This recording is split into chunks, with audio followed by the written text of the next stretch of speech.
ये वर्णन कौन कर रहा है? ये श्री जयदेव महाप्रभु कर रहे हैं श्री गीत गोविंद के माध्यम से। महाकवि जयदेव, उनकी लेखनी, उनकी कृति, उनके भाव अद्भुत हैं। जयदेव महाप्रभु गीत गोविंद का एक भाव लिख रहे थे, उसमें अंतिम भाव उनको समझ में नहीं आ रहा था क्या लिखूं। तो इतने प्रेम करते थे श्री जगन्नाथ जी उनकी लेखनी से, उनके भावों से। किसी जयदेव महाप्रभु अष्टपदी लिख रहे थे तो अंतिम पद उनको याद नहीं आ रहा था क्या लिखूं, कुछ भाव समझ में नहीं आ रहा था क्या करूं। अपनी पत्नी को कह के गए कि अभी हमको समझ नहीं आ रहा अंतिम भाव क्या लिखा जाए, तो अभी हम थोड़ा स्नान आदि करने और थोड़ा वन में से कुछ सामग्री लेकर के आते हैं, तब तक तुम भोजन आदि सिद्ध करके रखना।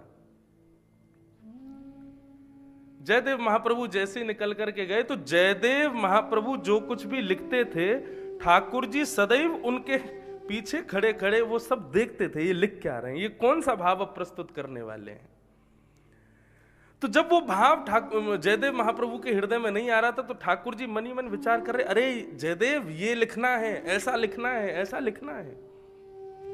लेकिन जयदेव महाप्रभु नहीं लिख पाए तो चले गए वहां से। तो उसका भाव ये हुआ कि श्री जगन्नाथ महाप्रभु जयदेव प्रभु का रूप धारण करके आए और आकर के बैठे। बोले देवी मुझको याद आ गया था क्या लिखना है, और ठाकुर जी ने आकर के कलम उठाई और जयदेव महाप्रभु का जो अंतिम भाव जो वो नहीं विचार कर पा रहे थे उसको अपने हाथों से लिख दिया। और लिख करके प्रेम पूर्वक प्रसाद पाके अपनी गृहिणी को पवा करके बोले अब मैं आता हूं। जगन्नाथ प्रभु जैसी गए, अब जयदेव महाप्रभु स्नान आदि करके वन से कुछ सामग्री लेकर के लौट करके आए तो देखा उनकी पत्नी प्रसाद पा रही थी। जयदेव महाप्रभु बोले ये क्या कर रही हो आप? आपका तो स्वभाव है कि आप पहले भोग लगाती हो, फिर हमको पवाती हो, फिर हमारी थाली में पाती हो, आज पहले ही पा लिया। जयदेव महाप्रभु की पत्नी कहने लगी आप कुछ सुबह सुबह कुछ पा लिए हैं क्या? शायद आपको पता नहीं है, आप प्रसाद पा करके गए थे स्नान के लिए और बीच में आ गए थे, आकर के आपने अपनी जो अधूरी कृति थी उसको पूरा किया। उसके बाद आपने प्रसाद पाया, फिर उसी प्रसाद को मैंने पाया, तभी तो ये हो रहा है। जयदेव महाप्रभु बोले देवी मैं तो आया ही नहीं, जब से गया था तब से बाहर ही बैठा था और तुमने कहा मैं लिख करके गया। बोले हाँ। जयदेव महाप्रभु ने जाकर के अपने उस पत्र को जैसे ही देखा जिसमें वो कुछ लिख रहे थे अष्टपदी का भाव, तो अंतिम पद वहां पूर्ण था। और वो पूर्ण पद क्या था? वो अष्टपदी मुझको याद नहीं है, लेकिन उसका अंतिम भाव था कि जो श्री जगन्नाथ निरंतर किशोरी जी के चरणार विंदों में सदैव निरंतर विराजमान रहते हैं, ऐसे जगन्नाथ प्रभु को मैं प्रणाम करता हूं। वो पद वहां लिखा था। उसको पढ़ करके श्री जयदेव महाप्रभु अति प्रसन्न हो गए। तो गले रत्नम गीतम, गले का रत्न गीत है। कैसा गीत? जिस गीत को सुनकर के ठाकुर जी रीझ जाएं। गगन तल रत्नम दिनमणि, आकाश का रत्न सूर्य है। निशा रत्नम चंद्र,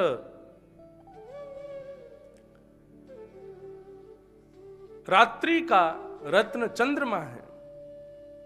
नदी रत्नम गंगा, नदियों में रत्न गंगा है। नृपति कुल रत्नम रघुकुलम, राजाओं में श्रेष्ठ राजकुल रघुकुल है। सभा रत्नम विद्या, सभा में रत्न विद्वत्ता होती है।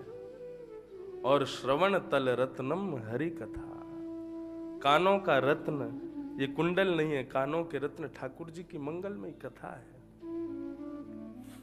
जिस कथा को ठाकुर जी भी सुनने में रुचि रखते हैं, ऐसी मंगलमयी कथा। तो श्री जगन्नाथ प्रभु परम कृपालु, परम दयालु। आप लोग कभी जगन्नाथ जी दर्शन करने जाएं तो जगन्नाथ मंदिर में जैसे ही प्रवेश करेंगे तो मुख्य द्वार पर ही आपको वहां पर ठाकुर जी का एक स्वरूप दिखेगा, पतित पावन ठाकुर जी। जगन्नाथ जी का मुख्य द्वार खुलता है तो वहीं सीधे हाथ पर ही उनका सुंदर विग्रह विद्यमान है, पतित पावन। जगन्नाथ मंदिर में आज भी नियम है कि वहां पर हिंदुओं का, वैष्णवों का ही प्रवेश है, गैर हिंदू वहां पर प्रवेश नहीं करते।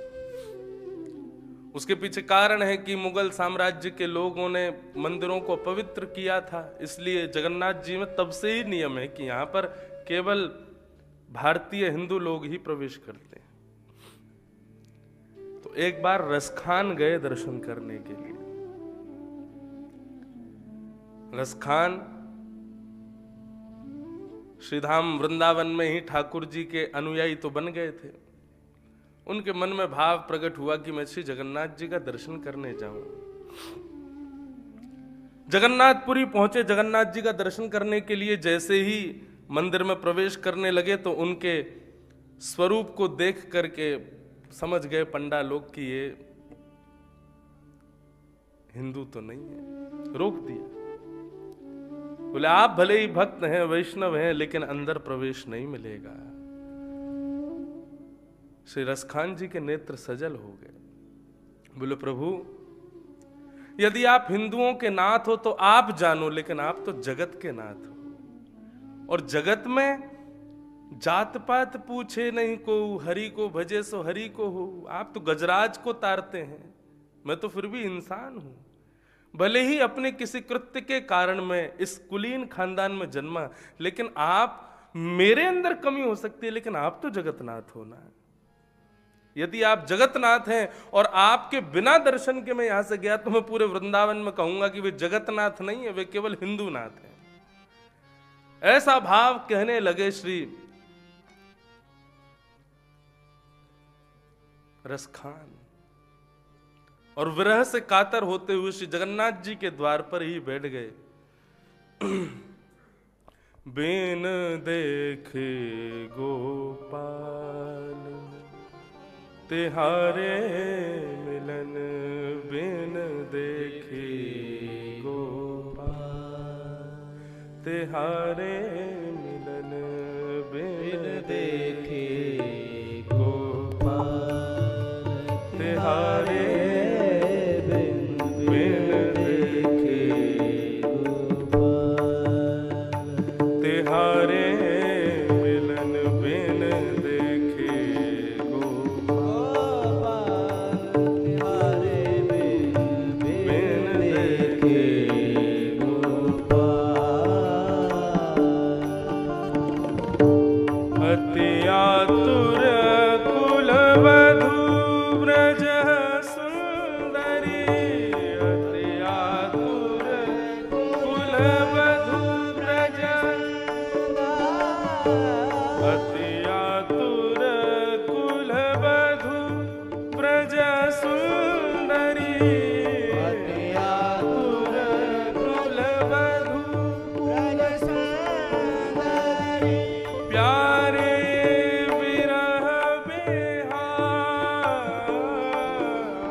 साधारण मानव नहीं। विरह से कातर हो रहे, नेत्रों में अश्रु भर आए श्री रसखान जी के। हे लाल जी, आज अपनी इस गोपी को दर्शन नहीं कराओगे आप?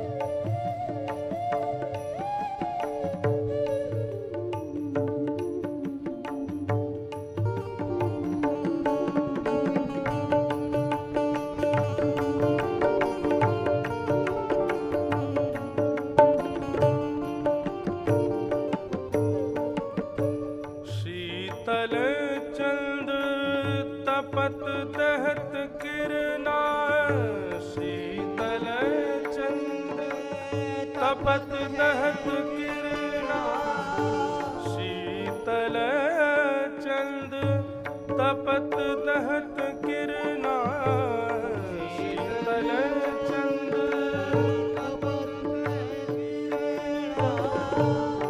कमल पत्र जनु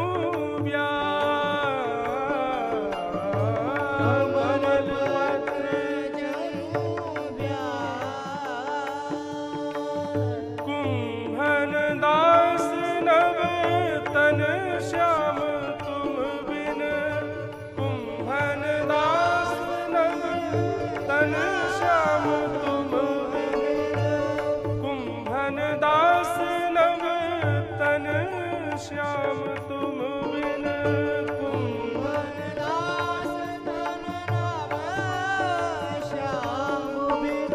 सुधि मानो ग्रीष्म का,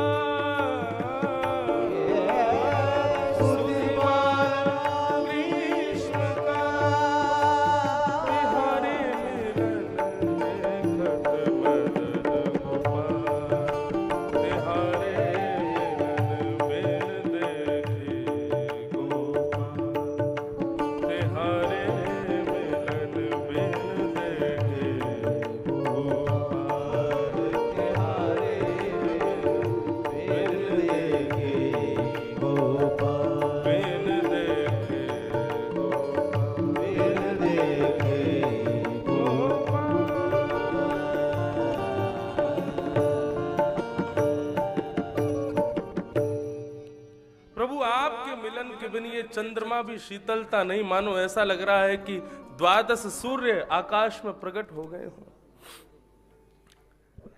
चंदन आदि जितने भी शीतल पदार्थ हैं, ये सब भी मुझे प्रयोग करने में कष्ट प्रदान कर रहे हैं आपके दर्शन के बिना। हे जगन्नाथ, कृपा करके इस अभागे के दर्शन को देने के लिए आप प्रकट हो जाइए प्रभु। काली श्री रसखान जी मुख्य द्वार पर बैठे बैठे रुदन करने लगे। जगन्नाथ जी से श्री रसखान जी का ये आर्त भाव देखा ना गया और श्री जगन्नाथ जी रसखान को दर्शन करने के लिए देने के लिए जगन्नाथ श्री मंदिर के मुख्य द्वार पर प्रकट हो गए। श्री जगन्नाथ महाप्रभु की जय। प्रकट हो गए और प्रकट होकर के श्री रसखान जी को दर्शन दिया। ऐसे कृपालु हैं श्री जगन्नाथ। और तब से श्री जगन्नाथ जी मुख्य द्वार पर एक रूप में विराजमान हो गए, ताकि जो भी भीतर प्रवेश नहीं कर सकता, क्योंकि कई आंग्ल देश के लोग भी जगन्नाथ जी जाते हैं। श्री जगन्नाथ जी की कृपा दृष्टि सब पर रहे, इसके लिए ठाकुर जी श्री पतित पावन रूप में मुख्य द्वार पर विराजे हैं।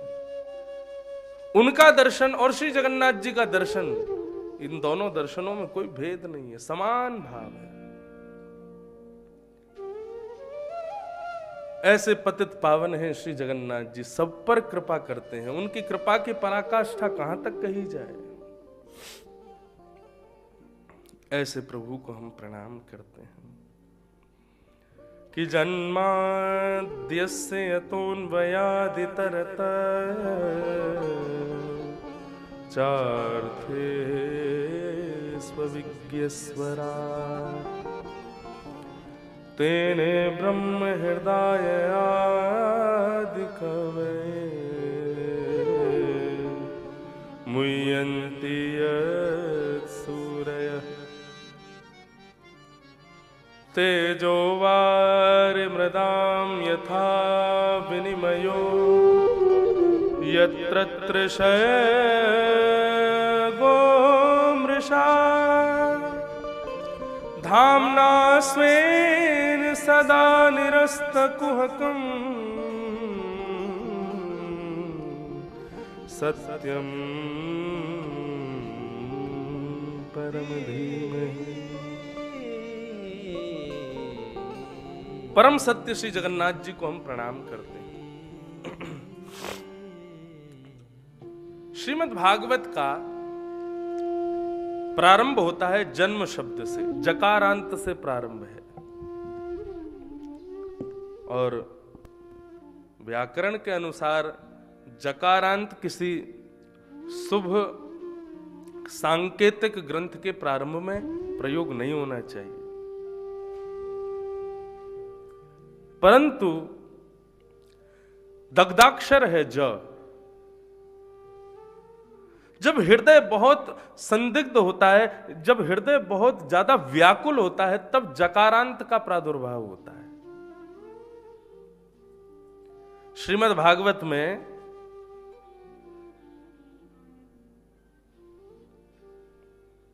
पृथ्वी का हरण करके जब हिरण्याक्ष ले गया, तब भगवान वराह प्रकट हुए, और वराह भगवान के प्रकट होते ही दुखित हृदय से देवताओं ने वराह भगवान की स्तुति गाई।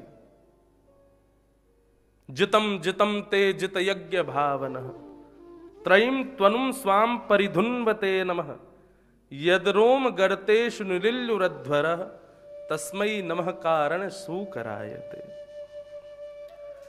कहने का अभिप्राय, जब भी कोई व्याकुल हुआ तो मुख से ज शब्द का प्रादुर्भाव हुआ। वेदों ने भगवान की स्तुति गाई। जब भगवान समस्त ब्रह्मांड को अपने उदर में धारण करके चले गए, तब वेदों ने व्याकुल होकर भगवान की स्तुति गाई। जय जय जय जाम जित दोष ग्रभीत गुणा। वहां पर भी जकारांत। इसी ब्रज वृंदावन में जब गोपियों ने ठाकुर जी के विरह में गोपी गीत गाया, जयति तेधिकम जन्मना ब्रज, वहां पर भी जकारांत, ज से प्रारंभ। आज आप सब लोग भी श्रीधाम वृंदावन आते हैं, बिहारी जी का दर्शन करते हैं, राधा रमण जी का दर्शन करते हैं, राधा वल्लभ जी का दर्शन करते हैं, तो दर्शन करते ही, कपाट खुलते ही जय जय श्री राधे, वहां पर भी जकारांत। और बताएं, श्री क्षेत्र में विराजमान, नीलाचल पर्वत पर विराजमान ठाकुर का नाम भी जगन्नाथ, ज से प्रारंभ। क्यों? क्योंकि श्री जगन्नाथ जी का जो स्वरूप है वह भी व्याकुल अवस्था का है, वह भी विरह अवस्था का है। श्री किशोरी जी के लीलामृत का पान करते हुए, व्रज वृंदावन का स्मरण करते हुए ठाकुर का स्वरूप प्रेम की अवस्थाएं पार करते हुए एक मोम की तरह पिघल गया। इसीलिए उनका नाम भी जगन्नाथ, वह भी ज से प्रारंभ। इस ज शब्द का प्रारंभ, इस ज शब्द का प्रादुर्भाव तभी होता है जब हृदय बहुत व्याकुल हो, विरह में विरहात्मक हो। श्रीमद् भागवत के प्रथम श्लोक का प्रारंभ भी जन्म ज शब्द से ही हुआ, क्योंकि श्री वेदव्यास जी महाराज भी व्याकुल थे। इतना सब कुछ लिख दिया, मन फिर भी अशांत क्यों है? ज शब्द से प्रारंभ। और एक प्रकार से शब्द पर ध्यान दिया जाए तो जन्म शब्द से प्रारंभ है भागवत का। जन्म, जन्माद्यस्य तोन्वयादितरतः। और श्रीमद् भागवत का विश्राम तम नमामि हरिम परम। परम, अंतिम श्लोक का अंतिम शब्द परम। जन्म प्रारंभ, परम विश्राम। श्रीमद् भागवत की सन्निधि में आने वाले व्यक्ति का जन्म परम के श्री चरणों तक पहुंचे, ये भागवत का सिद्धांत है, ये भागवत का मूल सार है। उसी के तात्पर्य से श्रीमद् भागवत की कथा है। जो लोग चतुर्विध पुरुषार्थ की प्राप्ति के लिए कथा कराते हैं वो ना कराएं तो अच्छा। धर्म अर्थ काम मोक्ष की कामना से जो भागवत की कथा कराते हैं, भागवत वास्तव में धर्म अर्थ काम मोक्ष के लिए है ही नहीं। श्रीमद् भागवत के प्रथम स्कंद में स्पष्ट लिखा है, धर्मस्य यापवर्गस्य नार्थोर्थायोपकल्पते। अपवर्ग है भागवत।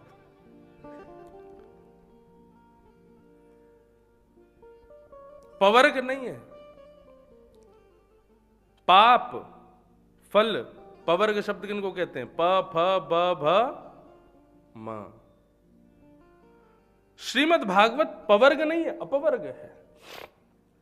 प से पाप, फ से फल, भ से भय, व से बंधन और म से मृत्यु। इन पंच पवर्गों की शुद्धि के लिए, इन पंच पवर्गों की श्रेष्ठता के लिए भागवत की कथा नहीं होनी चाहिए। कौन कौन से? पाप, पाप हो जाए तो फिर पाप के प्रायश्चित के लिए भागवत की कथा। फल की प्राप्ति के लिए भागवत की कथा। भय निवारण के लिए भागवत की कथा। बंधन मुक्त या बंधन युक्त होने के लिए भागवत की कथा। मृत्यु श्रेष्ठ बनाने के लिए भागवत की कथा नहीं। श्रीमद् भागवत ये सब प्रदान नहीं करती। श्रीमद् भागवत की कथा परम सत्य, श्री जगन्नाथ जी के चरण प्राप्ति हो, चाहे कैसे भी हो, बस उसी के लिए भागवत की कथा है। अन्यत्र किसी वस्तु विशेष की प्राप्ति के लिए भागवत का वाचन या कथन नहीं करवाना चाहिए। पितृमोक्ष के लिए लोग कथा कराते हैं। वास्तव में हमें लगता है कथा कराने के बाद पितृमोक्ष नहीं होता। कथा कराने की किसी के हृदय में इच्छा प्रकट हो गई, इसका मतलब उसके पितृमोक्ष ऑलरेडी हो गए, इसीलिए उसके हृदय में कथा कराने की इच्छा प्रकट हो रही है। भागवत अपवर्ग है और इसका उद्देश्य केवल एक है, हमारा जन्म परम हो जाए, हमारा जन्म श्रेष्ठता को प्राप्त हो जाए। ऐसे परम सत्य भगवान श्री जगन्नाथ को हम प्रणाम करते हैं। धर्म प्रोजित कैतवोत्र परमो निर्मत्सराणां सता वैद्यं वास्तवमत्र वस्तु शिवदम् तापत्रयोन्मूलनम्। श्रीमद्भागवते महामुनिकृते किं वा परीरीश्वर सद्यो हृद्यवरुध्यते त्रिकृतभिः शुश्रूषुभिस्तच्छणा।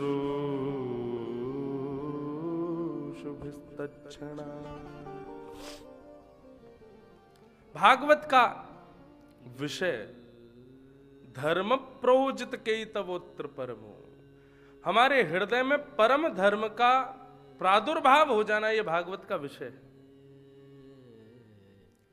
परम धर्म किसे कहते हैं? धर्म आवश्यक ही क्यों है? धर्म का अर्थ क्या होता है? धर्म का अर्थ धार्यते इति धर्म। धर्म का मतलब केवल एक हिंदू धर्म हो गया, मुस्लिम धर्म हो गया, ईसाई धर्म हो गया, ये सब एक प्रारूप है। हमारे पूर्वज जो करते आए हम वो कर रहे हैं। वास्तव में धर्म क्या है? हमारी क्रिया से, हमारे किसी सदलक्षण से सब धारण हो, उसको धर्म कहते हैं। किसी का अनहित ना हो, किसी का अनुचित ना हो जिस क्रिया से, उसको धर्म कहते हैं। और तुम कह रहे हो उसको धर्म, लेकिन उससे किसी का अनहित हो रहा है, अनुचित हो रहा है, तो वो धर्म नहीं है। श्रीमद् भागवत का विषय है हमारे हृदय में परम धर्म का स्थापन होना। धर्म का तात्पर्य है जीवन संतुलित रहता है धर्म से। कई बार इस जीवन रूपी भव सागर में कई लहरें ऐसी आती हैं कि हमारा जीवन असंतुलित हो जाता है। उस असंतुलित स्थिति में स्वयं को संतुलित रखने के लिए धर्म की आवश्यकता है। जीवन में कई प्रश्न ऐसे होते हैं, उन प्रश्नों का उत्तर धर्म के द्वारा ही प्राप्त हो सकता है, नहीं तो प्राप्त नहीं होगा। धर्म विषय है भागवत का, परम धर्म विषय है। धर्म और परम धर्म में एक भेद और मैं कथाओं में बताया करता हूं कि धर्म का तात्पर्य है इस समाज संसार में जब तक पृथ्वी पर हैं यहां रहने के लिए जो क्रिया क्रियान्वित होती है वह धर्म है। और श्री जगन्नाथ जी के चरणों की प्राप्ति के लिए जो क्रिया हम करते हैं उसको परम धर्म कहते हैं। कथा सुनना, तीर्थ यात्रा करना, ठाकुर जी का नाम जप करना, भजन करना, कीर्तन करना, ये परम धर्म के प्रारूप में आते हैं। जॉब करना, बिजनेस करना, अपने घर परिवार को संभालना, उनके लिए यथा उचित कर्म करना, वो धर्म के रूप में आते हैं। श्रीमद् भागवत धर्म नहीं सिखाती, लोक धर्म को तो त्याग कल ही करवा दिया, महात्मा में ही लोक धर्म का त्याग है। भागवत तो परम धर्म के लिए प्रेरित करती है, परम धर्म करो, श्रेष्ठ धर्म करो। परम धर्म यानी कि जिस क्रिया से ठाकुर जी रीझें वो कर्म करना। मीराबाई गाती हैं, जिन भेषा मारो सावरो रीझे, जिन भेषा मेरो गिरधर रीझे, मैं सो ही भेष धरूंगी। हमारी क्रिया वो हो जिससे ठाकुर जी रीझे, जिससे ठाकुर जी को कष्ट हो, ऐसी क्रिया क्रियान्वित नहीं होनी। देखिए, लोग मुझसे पूछते हैं कि आप लाल जी की सेवा कैसे करते हैं, लाल जी का ये नियम कैसा होता है। लाल, बस आप वो क्रिया नहीं करते ना जिससे आपको कष्ट हो, आपके बालकों को कष्ट हो, आपके भाई को कष्ट हो, आपके माता पिता को कष्ट हो। ठीक उसी प्रकार ठाकुर जी की सेवा में भी उसी क्रिया को क्रियान्वित करो जिससे उनको कष्ट ना हो। बस ये भाव। ठाकुर जी सुबह मंगला में यहाँ पधार रहे हैं तो उसके पूर्व यहाँ पर एक अंगीठी सिद्ध की जाएगी, ठाकुर जी को तापने के लिए कहीं गर्मी ना लगे।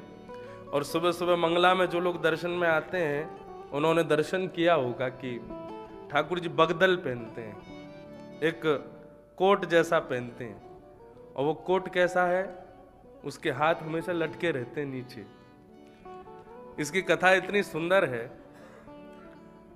शीतकाल जब आया तो वृंदावन में नंद बाबा ऐसी बगलबंदी साधारण नहीं पहनते, मोटे मोटे कंबल की बगलबंदी पहनते हैं। ठाकुर जी के मन में इच्छा हुई, मैया से कहने लगे मैया मैं भी पहनूंगा। तो मैया ने छोटी छोटी बगलबंदी लाला के काज सिलवाए दी, लेकिन उन बगलबंदी को पहन करके लाला को सुख नहीं मिल रहा है। तो ठाकुर जी क्या करते हैं, नंद बाबा की बगलबंदी पहनते हैं और उसको पहन करके जब घूमते हैं तो हाथ लटके रहते हैं नीचे से, वो बगलबंदी पूरी लंबी चौड़ी रहती है। और वहां में ठाकुर जी वही में सो जामे, वही में बैठे रहें और ये हाथ ऐसी लटके रहे, ठाकुर जी उसी में ही क्रीड़ा करते हैं। तो बगदल का भाव इतना सुंदर है, नंद बाबा की बड़ी बड़ी बगलबंदी में लाला छुप के बैठ जाए और रात्रि उसी में ही शयन करते हैं। ठाकुर जी के मन का भाव यह रहता है कि नंद बाबा मेरो आलिंगन करके सो रहे हैं। ठाकुर जी के यशोदा मैया के प्रेम भाव का वर्णन सब करते हैं, लेकिन ये जो बगदल का भाव है ये श्री नंद बाबा जी के प्रेम का स्वरूप है। ठाकुर जी नंद बाबा ऐसे हृदय से लगा करके सो रहे हैं, उस भाव से ठाकुर जी बगदल पहनते हैं। आज रात्रि शयन में दर्शन करना जो मंगला में नहीं आए। देखो, मंगला का दर्शन हमारे लाल जी का हमेशा नहीं होता, केवल उत्सव में ही होता है। वैसे तो हमारे लाल जी खूब प्रेम से जैसे घर में बालक रहता है वैसे रहते हैं। जब मन चाहा तब उठ गए, जब मन चाहा तब सो गए, जब मन चाहा वो पा लिया, जब मन चाहा कहीं चले गए।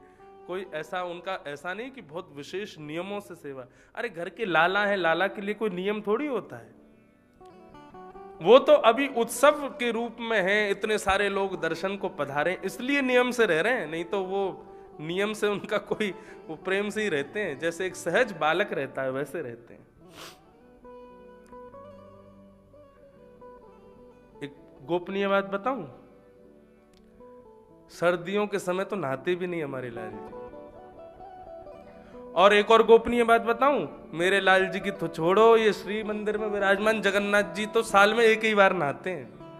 बाकी के दिन तो महाराज चांदी के बड़े बड़े शीशे लगे हुए हैं मंदिर में, बड़े बड़े शीशा रखे हैं आईने। श्री जगन्नाथ प्रभु के सामने वो शीशा लगा दिया जाता है, तो उस शीशा में जगन्नाथ जी का प्रतिबिंब दिखता है, उन्हीं का स्वरूप दिखता है। पुजारी पंडा उसी में जल डालते हैं, जय जगन्नाथ, हो गए स्नान। उसी के स्नान में ही प्रसन्न रहते हैं।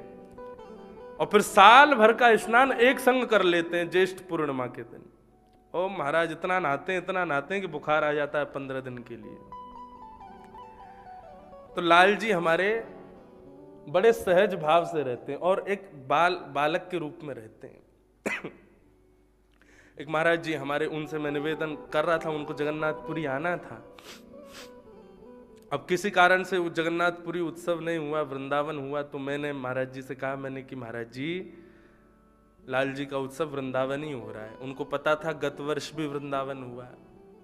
तो महाराज जी क्या बोले, बोले आप एक पद गाते हैं ना, मेरो मन गिरधर छवि पे अटक्यो। मैंने कि जी महाराज जी। बोले हमें लगता है आपके लाल जी को मन वृंदावन में ही अटक्यो, वो वृंदावन से बाहर जाए ही ना चाह रहे, उनको मन और कहीं लग ही नहीं रहा। ठाकुर जी 3-4 बार जगन्नाथपुरी हुआ है पिछले वर्ष में, लेकिन अपने उत्सव के समय यहीं पर हैं, घर में ही। या एक भाव ऐसा हो सकता है कि लाल जी के मन का भाव हो, भाई जन्मोत्सव है, उत्सव है, ये तो अपने घर में ही होना चाहिए।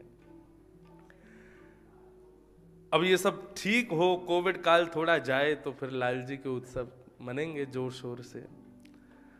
और अगले उत्सव का भी एक प्रकार से घोषणा तो हो चुकी है। अब बाकी वो घोषणा में पूर्ण रूपेण तो कह नहीं सकता होगी कि नहीं, लेकिन अगले वर्ष लाल जी ने श्री अवध धाम को चुना है उत्सव के लिए। श्री अयोध्या जी में लाल जी का मंगल में जन्मोत्सव होगा। हमारे श्रीमद जगत गुरु रामानुजाचार्य श्री राघवाचार्य जी महाराज, उनका भाव है कि एक बार लाल जी की अगवानी हम करें। और उनका एक विशेष भाव बताऊं, वो बोले लाल जी तो आपके छोटे से हैं, 4 वर्ष के हैं, लेकिन लाल जी की भी इच्छा होती होगी हम, मैंने कि महाराज जी ब्याह तो करेंगे नहीं हम लाल जी का। मैंने कि ब्याह कर दियो तो फिर हमारे हाथ से निकल जाएंगे। तो बोले फिर एक काम करो, ब्याह करो मत, ब्याह दिखा तो दो, ब्याह होवे कैसे है। तो अवध में अगले वर्ष, अब रूप कैसा बनेगा मुझे नहीं पता, लेकिन ऐसा भाव है कि वहां श्री राम जानकी विवाह महोत्सव सूक्ष्म रूप में चलेगा और लाल जी उसका दर्शन करेंगे। तो बाराती बनकर के रोज ठाकुर जी आया करेंगे और मिथिला में जो जो लीला श्री रघुनाथ जी के साथ हुई, उन सब लीलाओं का श्रवण श्री ठाकुर जी वहां किया करेंगे। और फिर जैसा रूप बनेगा ऐसा अवध में भाव है करने का। तो कहने का अभिप्राय, जिससे ठाकुर जी रीझ हैं, जिससे ठाकुर जी को सुख मिले, वही क्रिया करो।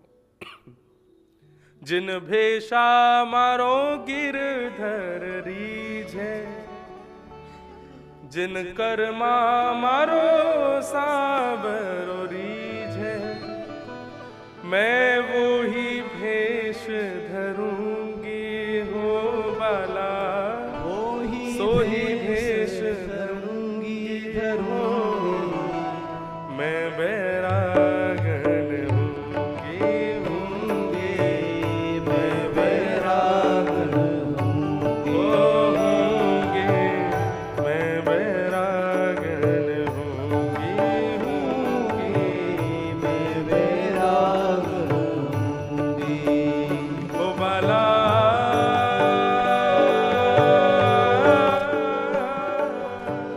मैं बैरागन होंगी होंगी, मैं बैरागन होंगी होंगी, मैं बैरागन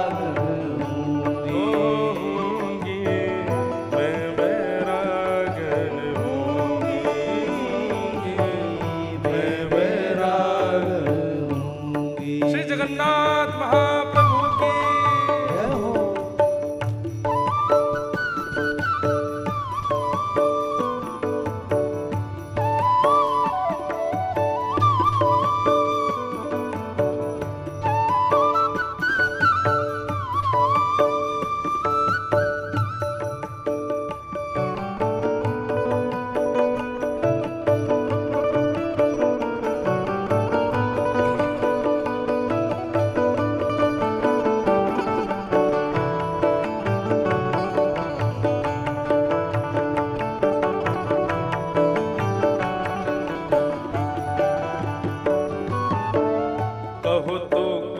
कुसुमल साड़ी रंगावा, कहो तो कुसुमल साड़ी रंगावा, ओ कहो तो कुसुमल साड़ी रंगावा, कहो तो कुसुमल साड़ी रंगावा, ओ कहो तो भगवा भेष,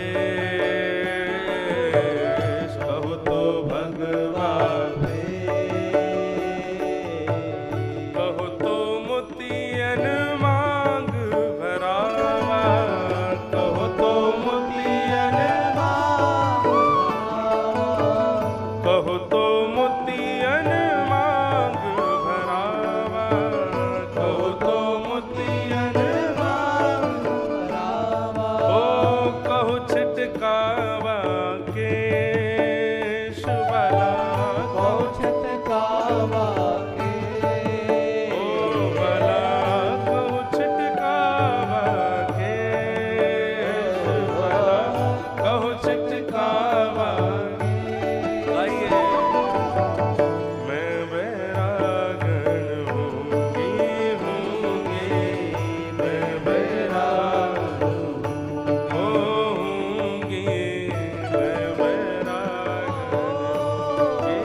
भेषा जिन कर्मा मारो सांवरो रही छे, मैं सो ही भेष धरूंगी।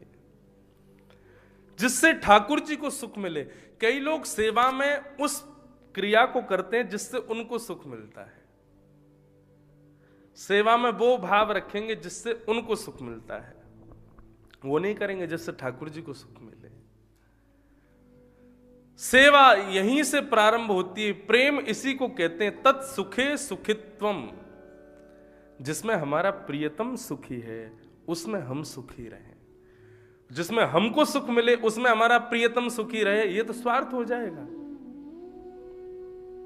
हमको इसमें अच्छा लग रहा है, आपको भी इसी में ही अच्छा लगना चाहिए, ऐसा नहीं। जिसमें ठाकुर जी को प्रिय लगे वो हम करें।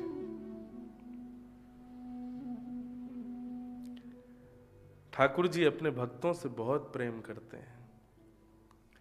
वे सदैव यही विचार करते हैं कि जो भक्त को प्रिय हो वो मैं करूं। देखो ठाकुर जी के कितने स्वरूप और सब अलग अलग रूप से, जिसको जैसा भावे उस रूप का दर्शन करो। किसी को ठाकुर जी का त्रिभंग लली स्वरूप देखना है तो वृंदावन आ जाओ। किसी को ठाकुर जी का माखन मिश्री भोग हाथ में लिए स्वरूप पसंद है तो ठाकुर जी उस रूप में भी है। किसी को ठाकुर जी का चतुर्भुज रूप प्रिय है तो द्वारिका में उस रूप में भी विद्यमान है। किसी को ठाकुर जी का तपस्वी वेश देखना है तो बद्रीनाथ में चले जाओ। किसी को ठाकुर जी को आराम रूप में देखना है तो श्रीरंगनाथ चले जाओ, पौड़े भय। हर रूप में हर भक्त की इच्छानुसार ठाकुर जी अपना रूप धारण करते हैं। क्यों ना ठाकुर जी की इच्छानुसार भक्त रूप धारण करे। ठाकुर जी को कुछ नहीं चाहिए, बोले निर्मल मन जन सो मोह पावा। मुझे केवल आपका निर्मल मन चाहिए, सुंदर मन चाहिए, और कुछ नहीं चाहिए। तो परम धर्म हमारे हृदय में प्रकट हो। परम धर्म का तात्पर्य ही यही है, वो क्रिया जिससे ठाकुर जी प्रसन्न हो, जिससे वैकुंठनाथ प्रसन्न हो, उसी को परम धर्म कहते हैं। जिससे संसार प्रसन्न हो, समाज प्रसन्न हो, उसको धर्म कहते हैं। और जिससे वैकुंठ आधिपति प्रसन्न हो वो परम धर्म है। और भागवत परम धर्म का बीज बोती है। हमको परम धर्म करने के लिए प्रेरित करती है। धर्म यदि सीखना है तो महाभारत सुन लीजिए, धर्म यदि सीखना है तो रामायण सुन लीजिए, वाल्मीकि रामायण सुनिए, रामचरितमानस सुनिए, चतुर्वेद सुनिए, अन्य अन्य पुराण सुनिए। लेकिन यदि परम धर्म सीखना है तो श्री भागवत जी की शरण में आइए। और कौन आ सकता है इस परम धर्म के मार्ग पर? बोले निर्मत्सराणाम सताम। भागवत किसको परम धर्म का बीज देती है? जिसके हृदय में परम धर्म होगा। सेब का पेड़ हमारे यहां पर उतना सुंदर प्रकट नहीं होगा जितना सुंदर हिमालय आदि क्षेत्रों में, ठंडे इलाकों में प्रकट होता है, क्योंकि वो क्षेत्र का पात्र है सेब। उसको यहां बोओगे तो उतना सुंदर वृक्ष, उतना सुंदर फल वहां प्रकट नहीं होगा, और शायद हो सकता हो ही नहीं। ठीक उसी प्रकार श्रीमद् भागवत परम धर्म रूपी बीज को किसी उसी के हृदय में प्रकट करेगी जिसके अंदर निर्मत्सरता हो। निर्मत्सरता किसे कहते हैं? दूसरे के प्रति बैर की भावना ना हो, सबके प्रति कल्याण की भावना हो, सबके प्रति सुख की भावना हो, सबके प्रति प्रेम की भावना हो, उसी को निर्मत्सरता कहते हैं। निर्मत्सर जो है वो भागवत का अधिकारी है। और वैद्यम वास्तवमत्र वस्तु सेवदम। श्रीमद् भागवत का अंत कहां जाकर के होगा? वैसे तो अंत नहीं है, अनंत है, लेकिन फिर भी श्रीमद् भागवत किस लक्ष्य तक हमको पहुंचाती है? बोले वैद्यम वास्तवमत्र वस्तु शिवदम। ठाकुर जी से जब तक संबंध नहीं हो जाए तब तक भागवत की सन्निधि छोड़नी नहीं चाहिए, भागवत की सन्निधि का परित्याग नहीं करना चाहिए। जैसे ही ठाकुर जी अपने हो जाए तो फिर तो तुम स्वयं भागवत हो जाओगे। जब तक लाल जी ना मिले तब तक भागवत की सन्निधि में रहो। हमारे पूज्य नाना जी श्री किशन लाल शास्त्री जी, उनके द्वारा दिया गया एक पद, और वो वरदान प्राप्त पद है, गोवर्धन वासी सांवरे तुम बिन रहो न जाए। श्री चतुर्भुज दास जी के द्वारा गाया गया ये पद, ये साक्षात श्रीनाथ जी ने इस पद को वरदान दिया है। जो भी इस पद की सन्निधि लेगा, जो भी इस पद का निरंतर गान करेगा, जो भी इस पद को रोज बोलेगा, उसको मेरी प्राप्ति जरूर होगी। और आप जिन गिरधर लाल जी के उत्सव में आए हैं, ये इसी पद की देन है मुझको। मैंने ये पद गाया और इस पद के गायन का ही प्रभाव, इस पद का ही ये प्रभाव कि श्री लाल जी गोद में आकर के खेलने लगे। ये पद मैंने पहले गाया था। इस पद के गायन के लगभग 1 वर्ष बाद ठाकुर जी श्री गिरधर लाल जी स्वयं पधारे। ना हमारी माता जी को पता था, ना पिताजी को, ना परिवार को। श्रीनाथ जी दर्शन करने गया, लौट के आए तो ठाकुर जी साथ पधारे। इस पद के ही द्वारा मैं कभी ऐसा नहीं सोचता किसी वैष्णव ने मुझको प्रदान किए या ठाकुर जी स्वयं चल करके आए। नाना जी की वो बात स्मृति में आती है कि इस पद को वरदान है। ठाकुर जी कहते हैं जो भी गाएगा मेरी प्राप्ति जरूर करेगा। तो मुझे तो वही लगता है उस पद की कृपा से ही ठाकुर जी आए। वह गोप गीत है कलयुग का। जिस प्रकार द्वापर में गोपियों ने गीत गाया, ठीक उसी प्रकार एक गोप ने कृष्ण मिलन की कामना से एक गोप गीत गाया। वही है गोवर्धन वासी सांवरे तुम बिन रहो न जाए।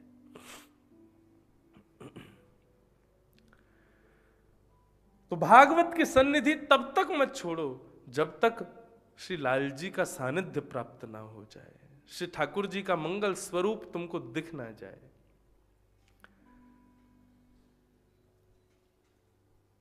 आप कहोगे आपको तो मिल गए ठाकुर जी, अब भी भागवत की सन्निधि में।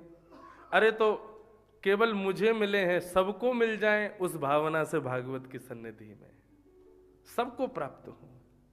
वो कृपा, वो सेवा, वो सबको मिले जो इस दास को प्राप्त है। हम उत्सव का प्रारूप केवल इसलिए नहीं रखते कि आप लाल जी का दर्शन करने आओ। मैं इसलिए भी उत्सव करता हूं कि युवा जुड़े हुए हैं भक्ति पथ से। वो लाल जी की सेवा देखें तो उनके मन में भी भाव आवे कि हम भी ऐसी सेवा करें, हम भी ऐसा उत्सव करें, हम भी ऐसे ठाकुर जी को, किसी प्रेरणा की भावना से ही सही, लोग कम से कम ठाकुर जी को स्वीकार तो करेंगे, अंगीकार तो करेंगे।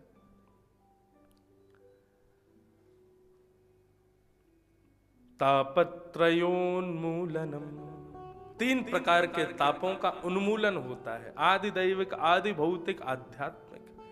भगवत शरणागति होने के बाद किसी भी प्रकार का ताप वैसे लगता ही नहीं है। मीराबाई को देख लो, श्री कुंभन दास को देख लो, सूरदास को देख लो, किसी भी भक्त को किसी भी प्रकार के ताप से कोई कष्ट हुआ नहीं होता। क्यों? कृष्ण ग्रह ग्रहित आत्मा, जब कृष्ण ग्रह लग जाता है ना हमारी कुंडली में, कोई कहते हैं क्या चल रहा है, बोले शनि की 7.5 चल रही है, कोई कहते हैं क्या चल रहा है, बोले सूर्य की महादशा चल रही है, गुरु ऐसे चल रहे हैं, वैसे चल रहे हैं, सब ज्योतिषी आदि कहते रहते हैं। लेकिन वास्तव में जिसकी कुंडली में कृष्ण ग्रह लग गया उसको कोई और दूसरा ग्रह सता नहीं सकता, उसके सारे ग्रह शांत हो जाते हैं। मीराबाई की कुंडली यदि देखने के लिए बैठे तो उनके दुख के प्रारूप देखें तो महाराज उनकी कुंडली में जितने दुख होंगे मुझे लगता है उनके सारे नक्षत्र बिगड़े हुए होंगे, लेकिन फिर भी मीराबाई को किसी भी प्रकार का कष्ट उनके हृदय को नहीं होता था। क्यों? कृष्ण ग्रह खड़ा है। सूरदास जी की कुंडली उठावे तो जन्म से ही उनका एक नक्षत्र खराब था, क्या देख ही नहीं सकते किसी को, जन्मांध थे। कुछ समय बाद परिवार ने भी परित्याग कर दिया श्री सूरदास जी का, लेकिन ऐसी स्थिति के बाद भी सूरदास जी सदा प्रसन्न रहे। क्यों? क्योंकि कृष्ण ग्रह खड़ा है सामने। आप किसी भी भक्त को उठा लीजिए, किसी भी भक्त के चरित्र को सुन लीजिए, सबके यदि आप ग्रह नक्षत्र देखने बैठोगे तो सबके ग्रह नक्षत्र डामाडोल हैं, लेकिन उन ग्रह नक्षत्रों को ठीक करने के लिए लाल जी सामने खड़े हैं। प्रहलाद जी महाराज कहते हैं इस बात को, बोले तेरा कौन सा ग्रह चल रहा है, तुझ पे कौन सा नक्षत्र चल रहा है जो तू मरता नहीं है? तब प्रहलाद जी कहते हैं कृष्ण ग्रह ग्रहीतात्मा नवेद जगदीश्वर, मुझे कृष्ण ग्रह लगा है, मेरे ऊपर कृष्ण ग्रह चल रहा है। किसी पे शनि 7.5 चल रही होगी, मुझ पे तो कृष्ण की 7.5 चल रही है। ये बात श्री प्रहलाद जी कहते हैं। तो तापत्रयोन्मूलनम, 3 प्रकार के तापों को नष्ट करती भागवत। ऐसा नहीं, ताप तो आएंगे, कष्ट तो आएंगे, लेकिन कृष्ण शरणागति का यह प्रभाव है कि कष्ट का अनुभव नहीं होगा, वो कष्ट पता नहीं चलता। कष्ट आने बंद नहीं होंगे, कष्ट तो आएंगे, दुख तो आएंगे, लेकिन उन दुखों का, उन कष्टों का जितना प्रभाव होना चाहिए वो होगा नहीं। तापत्रयोन्मूलनम श्रीमद् भागवते महामुनि कृते किं वा परैरीश्वर सद्यो हृद्यवरुध्यते प्रकृतिभिः शुश्रूषुभिः तत्क्षणात्। भागवत सुनने के लिए आप लोग बैठे हो, लेकिन भागवत तो कृपा तब से ही शुरू कर देती है जब आप कथा सुनने की इच्छा प्रकट कर देते हो। आपको पता चला कि अब कथा होने वाली है, कथा सुनने के लिए आओगे, यहां बैठोगे, तब भागवत जी की कृपा होगी। ऐसा नहीं, भागवत मुझे सुननी है, घर बैठे बैठे केवल इतनी इच्छा भी प्रकट कर दी ना भागवत जी, तभी हृदय में भगवान को प्रकट कर देती। ऐसी भागवत की मंगलमयी कथा। निगम कल्प तरोर गलितम फलम सुखमुखादमितद्रव संयुतम पिबत भागवतम रसमालयम मुहुर्हो रसिका भुविभावुका। वेद रूपी कल्प वृक्ष का पका हुआ फल है श्रीमद् भागवत। और सुखमुखाद अमृत द्रव संयुतम, सुखदेव जी के मुख लग जाने से अमृत तुल्य हो गई है। पिबत भागवतम रसमालयम, इस भागवत की कथा को पियो। पिबत, कथा तो सुनी जाती है, पीने को क्यों कहा जा रहा है? सुनी हुई वस्तु की विस्मृति हो सकती है, लेकिन पी हुई वस्तु का असर जरूर होता है। सुनी हुई बात विस्मृत हो सकती है, लेकिन सेवित की हुई बात, सेवित की हुई वस्तु, उसका असर तो होगा। धतूरे का नाम सुनने से नशा नहीं होगा, धतूरा खा लिया तो नशा हो जाएगा। मद्य का श्रवण करने से नशा नहीं होगा, मद्यपान करने से नशा होगा। औषधि का श्रवण करने से आपका रोग दूर नहीं होगा, औषधि का पान करने से रोग दूर होगा। ठीक उसी प्रकार कथा श्रवण करने से कृष्ण प्रकट नहीं होंगे, कथा पीने से कृष्ण प्रकट होंगे। पियो। और कैसे पियो? बोले श्रवण पुटेषु समृतम, एक क्षण के लिए भी मेरे से एक शब्द भी रह ना जाए, इस प्रकार से कानों से पियो। पिबत भागवतम। अच्छा एक बात बोलूं, श्रोता बनना सीखो तो श्री जगन्नाथ जी से सीखो। श्री जयदेव महाप्रभु के द्वारा रचित जो गीत गोविंद है, जब गीत गोविंद का कोई व्यक्ति गायन करता है, पाठ करता है, तो श्री भक्तमाल जी में नाभाजी ये भाव कहते हैं, गीत गोविंद का गान करने वाले को राधा रमण जी जरूर प्रकट होते हैं श्रवण करने के लिए। वो छप्पे मुझे स्मरण में नहीं आ रहा, नहीं कल मैं जरूर सुनाऊंगा, भक्तमाल जी लेके आऊंगा। वहां स्पष्ट लिखा है, ता सुनवे राधा रमण अवश्य पधारे, इस प्रकार वो छप्पे है। जो भी गीत गोविंद का गायन करता है, राधा रमन जी जरूर आते हैं। तो ऐसा कहते हैं कि श्री गीत गोविंद का गान एक मुस्लिम व्यक्ति करता था, और जब कभी भी वो गीत गोविंद गाता था तो गीत गोविंद सुनने के लिए ठाकुर जी उसके सामने बैठ जाते। जहां कहीं भी गाता था ठाकुर जी उसके सामने आ जाते थे। एक दिन वो अपना नियम कुछ करने में थोड़ा विलंब हो गया, उसको कहीं निकलना था, गीत गोविंद का पाठ नहीं कर पाया, तो घोड़े पर बैठ कर के अपने मार्ग को जाने लगा और सोचने लगा अब क्या करूं, तो घोड़े पर बैठे बैठे ही गीत गोविंद गा देता हूं। जैसे ही घोड़े पर बैठे बैठे उसने गीत गोविंद गाना शुरू किया तो बंधुओं ऐसा अद्भुत दृश्य प्रकट हुआ। घोड़ा दौड़ रहा है, भक्त उस पर बैठ करके गीत गोविंद का पाठ कर रहा है, और उस घोड़े के सामने उस भक्त की तरफ मुखमंडल कर करके श्री राधा रमन लाल जी अपनी दोनों भुजाएं उठा करके गीत गोविंद सुनते हुए उल्टे दौड़ रहे, और आगे आगे वो घोड़ा लेके दौड़ रहा है। इतने प्रेमी हैं ठाकुर जी अपने भक्त के द्वारा की गई रचना को श्रवण करने में। मोहर हो रसिका भुवि भाव का, कथा के रसिक बनना चाहो तो ठाकुर जी से सीखो। कैसे रसिक हैं ठाकुर जी? ता सुनवे राधा रमण अवश्य पधारे। वाह! इस भागवत की कथा को सुनो मत, पियो। पिबत भागवतम रसमालयम, और कब पियो? मुहुर हो रसिका भुवि भावुका, निरंतर पीते रहो। इसकी कोई अवधि नहीं है, इसका कोई समय नहीं है, इसका कोई काल नहीं है। जब तक तुमको श्रवण में रुचि बने तब तक पीते रहो। पिबत भागवतम रसमालयम मुहुर्हो रसिका भुवि भावुका, निरंतर श्रवण करो। नैमिषेयनमिक्षेत्रे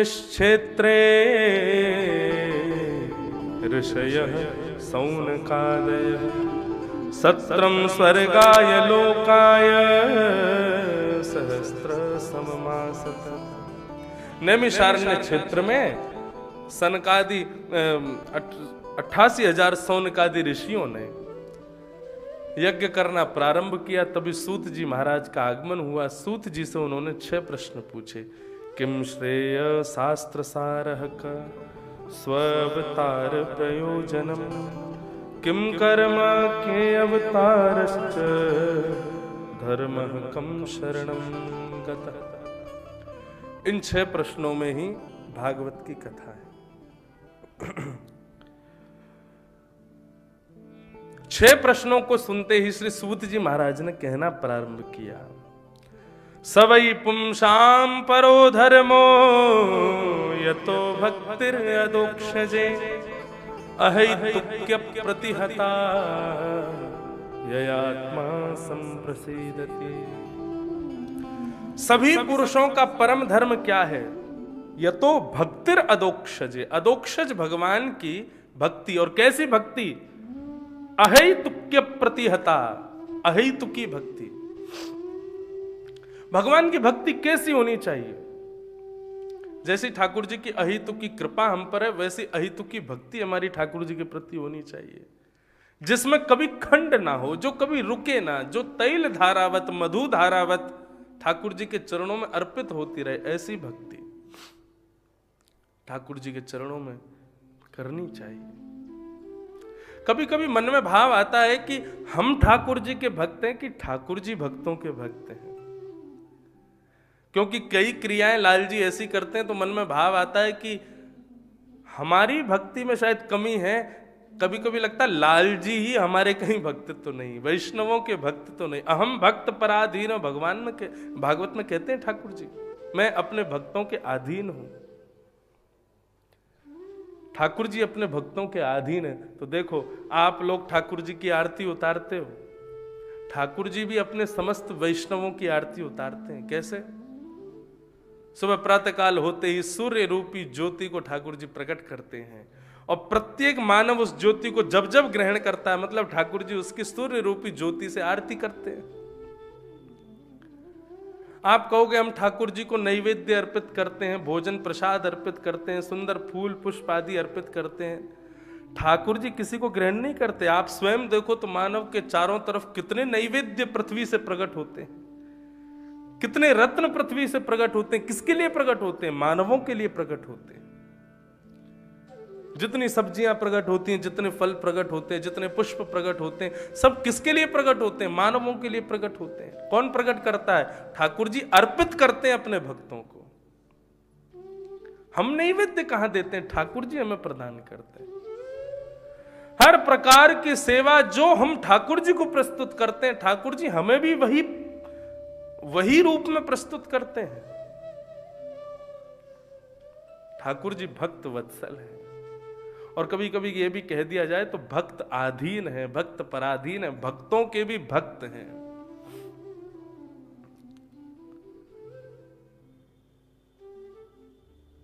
पुरी के पास में एक स्थान है, वहां पर लाल जी का एक बड़ा मंगल स्वरूप विराजमान है। उनको कहते हैं क्षीर चोरा गोपीनाथ।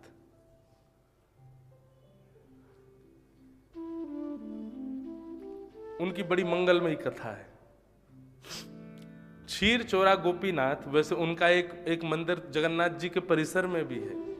अभी पहले जब मैं गया था व्यवस्था देखने दिसंबर में, तो वहां बैठ करके गोपी गीत का पाठ भी करके आया श्री गोपीनाथ जी के मंदिर में। उनकी कथा बड़ी अद्भुत, वो कैसे भक्त परायण है। क्षीर चोरा गोपीनाथ प्रभु जो हैं, ये बहुत प्राचीन ठाकुर जी हैं, त्रेता युग के ठाकुर जी हैं। और इनका निर्माण, इनका स्वरूप निर्माण श्री रघुनाथ जी ने किया। बहुत ध्यान से सुनिएगा। जब दंडकारण्य वन में श्री रघुनाथ जी किशोरी जी निवास कर रहे थे, तो ऐसा भाव कहीं कहीं प्रस्तुत है कि ठाकुर जी थोड़ा उस क्षेत्र की ओर भी गए। शायद बालेश्वर में मंदिर है क्षीर चोरा गोपीनाथ जी का। तो वहां किशोरी जी के मन की एक भावना प्रकट हुई कि हे रघुनाथ जी, हमें आपकी द्वापर युग के स्वरूप का दर्शन करना है। द्वापर में आप कैसे बनकर के आओगे, हमें वह रूप देखना है। तो रघुनाथ जी ने कहा कि देखो देवी, कभी समय होगा तो मैं आपको वो स्वरूप जरूर दिखाऊंगा। तो दंडकारण्य में निवास करते हुए लाल जी, श्री रघुनाथ जी एक गुफा में जाते थे, और गुफा में एक शिला उन्होंने देखी। उस शिला को देख करके सोचे कि चलो अब हम एक किसी दिन बढ़िया सुंदर अपने द्वापर युग की कृष्ण प्रतिमा को बना करके श्री किशोरी जी को दर्शन कराएंगे। और श्री रघुनाथ जी रोज जाते और अपने बाण के नुकीले भाग से उस पत्थर पर कलाकृति करते, और कलाकृति करते करते कभी केश बना रहे हैं, कभी नेत्र बनाते, कभी नासिका बनाते, ओष्ठ बनाते, मुखमंडल बनाते। इस प्रकार अपने संपूर्ण रूप का वहां पर स्वरूप विद्यमान करने लगे रघुनाथ जी।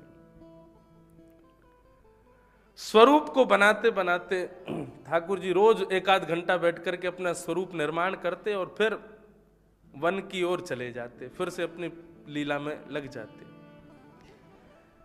एक दिन किशोरी जी ने देखा रोज रघुनाथ जी एक गुफा में जाते हैं और वहां जाकर के बहुत देर निवास करते हैं। वहां गुफा में क्या है ऐसा?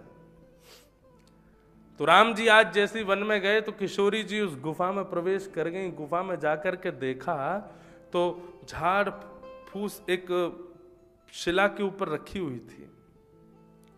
किशोरी जी ने जैसे उसको दूर किया तो ठाकुर जी का एक बड़ा मंगलमय स्वरूप, जिसमें अभी हाथ भी अधूरे थे, पैर भी अधूरे थे, वंशी हाथ में लगी थी, ऐसा मधुर स्वरूप उसको देखकर के श्री किशोरी जी आनंद विभोर हो गए।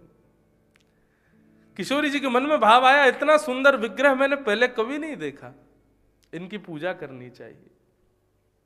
तुरंत पुष्प इकट्ठे किए, पुष्पों की माला बनाई, तुलसी आदि अर्पित करके और उस मूर्ति पर माला चढ़ा करके वहां चरणों में प्रणाम किया। रघुनाथ जी शायद रोज इन्हीं की अर्चना करते होंगे। रघुनाथ जी इतने में ही आए, आकर के उन्होंने देखा और किशोरी जी से कहा, किशोरी जी ये आपने क्या किया? बोले, अरे देखिए ना प्रभु, कितनी सुंदर प्रतिमा है, कितना सुंदर स्वरूप है, कितना सुंदर मुखमंडल है, ऐसा लगता है मानो जैसे अत्यंत कोमल कोई ठाकुर जी का विग्रह है। ये कौन से ठाकुर जी हैं? रघुनाथ जी कहने लगे, ये हमारे द्वापर युग का स्वरूप है। आपकी इच्छा थी ना कि आपको द्वापर युग का स्वरूप देखना है, तो मैं अपने हाथों से निर्माण कर रहा था, लेकिन अभी आपको ये सब माला आदि अर्पित नहीं करनी थी, अभी तो ये स्वरूप अधूरा है। किशोरी जी बोली, तो फिर माला आदि अर्पित करने से क्या हुआ? ये हटा करके आप अपने कार्य को पूरा कीजिए, मुझे पूरा स्वरूप दिखाइए। इनकी प्राण प्रतिष्ठा थोड़ी हुई है, ये तो केवल अभी शिला के स्वरूप में ही है। श्री चैतन्य महाप्रभु के दादा गुरुदेव, वे एक बार जगन्नाथ यात्रा पर गए थे। गोवर्धन में निवास करते थे। गोवर्धन से जगन्नाथ यात्रा पर गए तो मध्य में ही गोपीनाथ जी का मंदिर पड़ा। गोपीनाथ जी का जैसे ही उन्होंने दर्शन किया और गोपीनाथ जी के प्रागट की, प्रादुर्भाव की जब उन्होंने कथा सुनी तो श्री माधवेंद्र पुरीदास इतने भाव उन्मुक्त हो गए कि नृत्य करने लगे, आनंद विभोर हो गए। आज भी श्री गोपीनाथ जी के रात्रि शयन भोग में 12 कुल्हड़ खीर के आते हैं, जिनको श्री गोपीनाथ जी भोग लगाते हैं। मधुराति मधुर वे ठाकुर जी का खीर भोग लगता है रात्रि में शयन के समय, और फिर वो खीर भोग जिनके द्वारा सेवा करवाई जाती है उनको वितरित कर दिया जाता है। माधवेंद्र पुरीदास जी ने दर्शन किया, खूब नृत्य किया, खूब आनंद किया, भाव विभोर हो गए ठाकुर जी का दर्शन करके। सुबह से भूखे प्यासे थे, कई दिनों से गोवर्धन से पैदल यात्रा पर थे जगन्नाथपुरी के। जहां मिल जाता था, कुछ प्राप्त हो जाता तो पा लेते थे, नहीं तो भूखे ही रहते थे। मंदिर में पधारे तो उनका भाव था कि ठाकुर जी का मुख प्रसाद तो हमको मिलेगा, लेकिन पुजारी जी ने वो प्रसाद सारे दर्शनार्थियों में बांट दिया, जिनके द्वारा प्रसाद अर्पित किया गया उनको बांट दिया। लेकिन माधवेंद्र पुरीदास जी अकिंचन भाव से पीछे खड़े थे, उनके पास तक प्रसाद पहुंचते पहुंचते खत्म हो गया, उनको मिला ही नहीं। लेकिन श्री माधवेंद्र पुरीदास जी ने किसी भी प्रकार का कोई भाव ऐसा नहीं कहा कि हे लाल जी हम आपके यहाँ भूखे बैठे या कोई और भाव। उन्होंने तुरंत प्रणाम किया। शायद हमारे भाग्य में ठाकुर जी आपका मुख का अधरामृत नहीं होगा, इसीलिए नहीं मिला। और एक वृक्ष के नीचे बैठ करके माधवेंद्र पुरीदास रात भर कीर्तन करते रहे। पुजारी जी मंदिर बंद करके अपने घर चले गए, ठाकुर जी के सामने शयन शैया लगा दी, सब पूरा नगर सोया था। लेकिन माधवेंद्र पुरी उसी गोपीनाथ स्वरूप का मन में चिंतन करते हुए भजन कर रहे थे, कीर्तन कर रहे थे, भूखे प्यासे। जब कोई भक्त भूखा रहता है, ब्राह्मण कोई भूखा रहता है, तो ठाकुर जी की भी भूख पूर्ण होती नहीं है। वास्तव में ठाकुर जी के सामने 56 भोग अर्पित कर दिए, ठाकुर जी थोड़ा बहुत चखते हैं। वास्तव में ठाकुर जी का पेट कब भरता है? जब वो प्रसाद सब भक्तों में वितरित हो जाता है और भक्त तृप्त होकर के उसको पा लेते हैं, तब ठाकुर जी का पेट भरता है, तब ठाकुर जी का हृदय प्रसन्न होता है। यदि भोग प्रसाद ठाकुर जी के सामने अर्पित करने के बाद में किसी को ना दिया जाए, एक कोने में रखा रहे, तो यही समझना ठाकुर जी अभी भी भूखे हैं। जब वैष्णव भक्त पा लेते हैं तब ठाकुर जी का पेट भरता है। आज श्री गोपीनाथ जी शयन शैया पर लेटे, लेकिन रात भर नींद नहीं आई। कभी इधर करवट लें, कभी उधर करवट लें, रात भर बेचैनी छाई है। क्या करूं, कैसे करूं, मंदिर से बाहर कैसे जाऊं? ताला लगा करके गया है पुजारी। मेरा एक भक्त भूखा बैठा है, उसकी वजह से मेरे को भी भूख लगी है, मैं भी तृप्त नहीं हो पा रहा हूं। अतृप्ति के कारण श्री गोपीनाथ जी ने अपने पुजारी को स्वप्न दिया। स्वप्न में ठाकुर जी प्रकट हुए तो महाराज पुजारी घबरा गया, बोले लाल जी जय जय, आप कुशल तो है ना? कोई कमी तो नहीं रह गई? सेवा में कोई असुविधा तो नहीं? शयन में कोई दिक्कत तो नहीं? क्या हुआ? आप अर्धरात्रि में स्वप्न में पधारे? ठाकुर जी बोले भूख लग रही है बहुत जोर से। पुजारी जी बोले अब कैसे क्या करें बताओ, अर्धरात्रि का समय, मैं आकर के चूल्हा चेता करके फिर से कुछ सामग्री सिद्ध करूं, आपके सामने पधराऊं, कि अभी 2-4 घंटा और थोड़ा सा आप इंतजार कर लीजिए, प्रातःकाल होते ही आपकी सामग्री सिद्ध करके दे दूंगा। ठाकुर जी बोले तुम दुनिया भर की सामग्री दे देना, मेरी भूख पूरी नहीं होगी। क्यों? बोले मेरे मंदिर में आया एक वैष्णव आज भूखा गया, उसको प्रसाद प्राप्त नहीं हुआ, इसलिए मुझे भूख लग रही है। बोले मतलब? बोले आज सायंकालीन शयन में एक बाबा महात्मा पीछे उछल उछल करके नृत्य कर रहा था। बोले हाँ कर तो रहा था। तुमने हमारी खीर प्रसाद सब में बांटी लेकिन उनको प्रदान नहीं की। पुजारी जी बोले मुझसे गलती हो गई, अपराध हो गया प्रभु, मुझे क्षमा कर दो, मैं देना भूल गया। अब कल तक इंतजार कर लें, क्योंकि शयन भोग में ही खीर आएगी, वो हम दे देंगे उनको। बोले बाबा कल सवेरे चले जाएंगे जगन्नाथपुरी, और जब तक उनको वो खीर प्रसाद नहीं मिलेगा तब तक मैं व्याकुल ही रहूंगा, मेरी व्याकुलता नहीं जाएगी। पुजारी बोले तो फिर क्या करें? बोले तुमको याद है कि तुमने 12 कुल्हड़ खीर बांट दी थी? बोले और नहीं तो मुझे याद है मैंने 12 कुल्हड़ बांट दी थी। ठाकुर जी बोले 12 नहीं, तुमने 11 कुल्हड़ बांटे थे। तो बोले एक कुल्हड़ कहां चला गया? तो ठाकुर जी बोले एक कुल्हड़ हमने उठा करके अपनी पीताम्बरी में छुपा लिया था, क्योंकि माधवेंद्र जी को प्रसाद मिलना था। अब जल्दी आओ, हमारा दर्शन खोलो और आकर के हमारी पीताम्बरी से वो खीर वाला कुल्हड़ ले जाओ। बाबा यहीं कहीं वृक्ष के नीचे बैठे, उनको जाकर के प्रसाद दे दो। उनको प्रसाद दोगे तब मैं तृप्त होऊंगा। पुरारी जी रात्रि में ही दौड़ करके गए, मंदिर खोला, जाकर के देखा तो श्री लाल जी के पीताम्बरी में ही एक कुल्हड़ रखा था छुपा हुआ। उसको पुजारी जी ने लिया। धन्य है, धन्य है, चोराग्रगण्यम तब हम नमामि।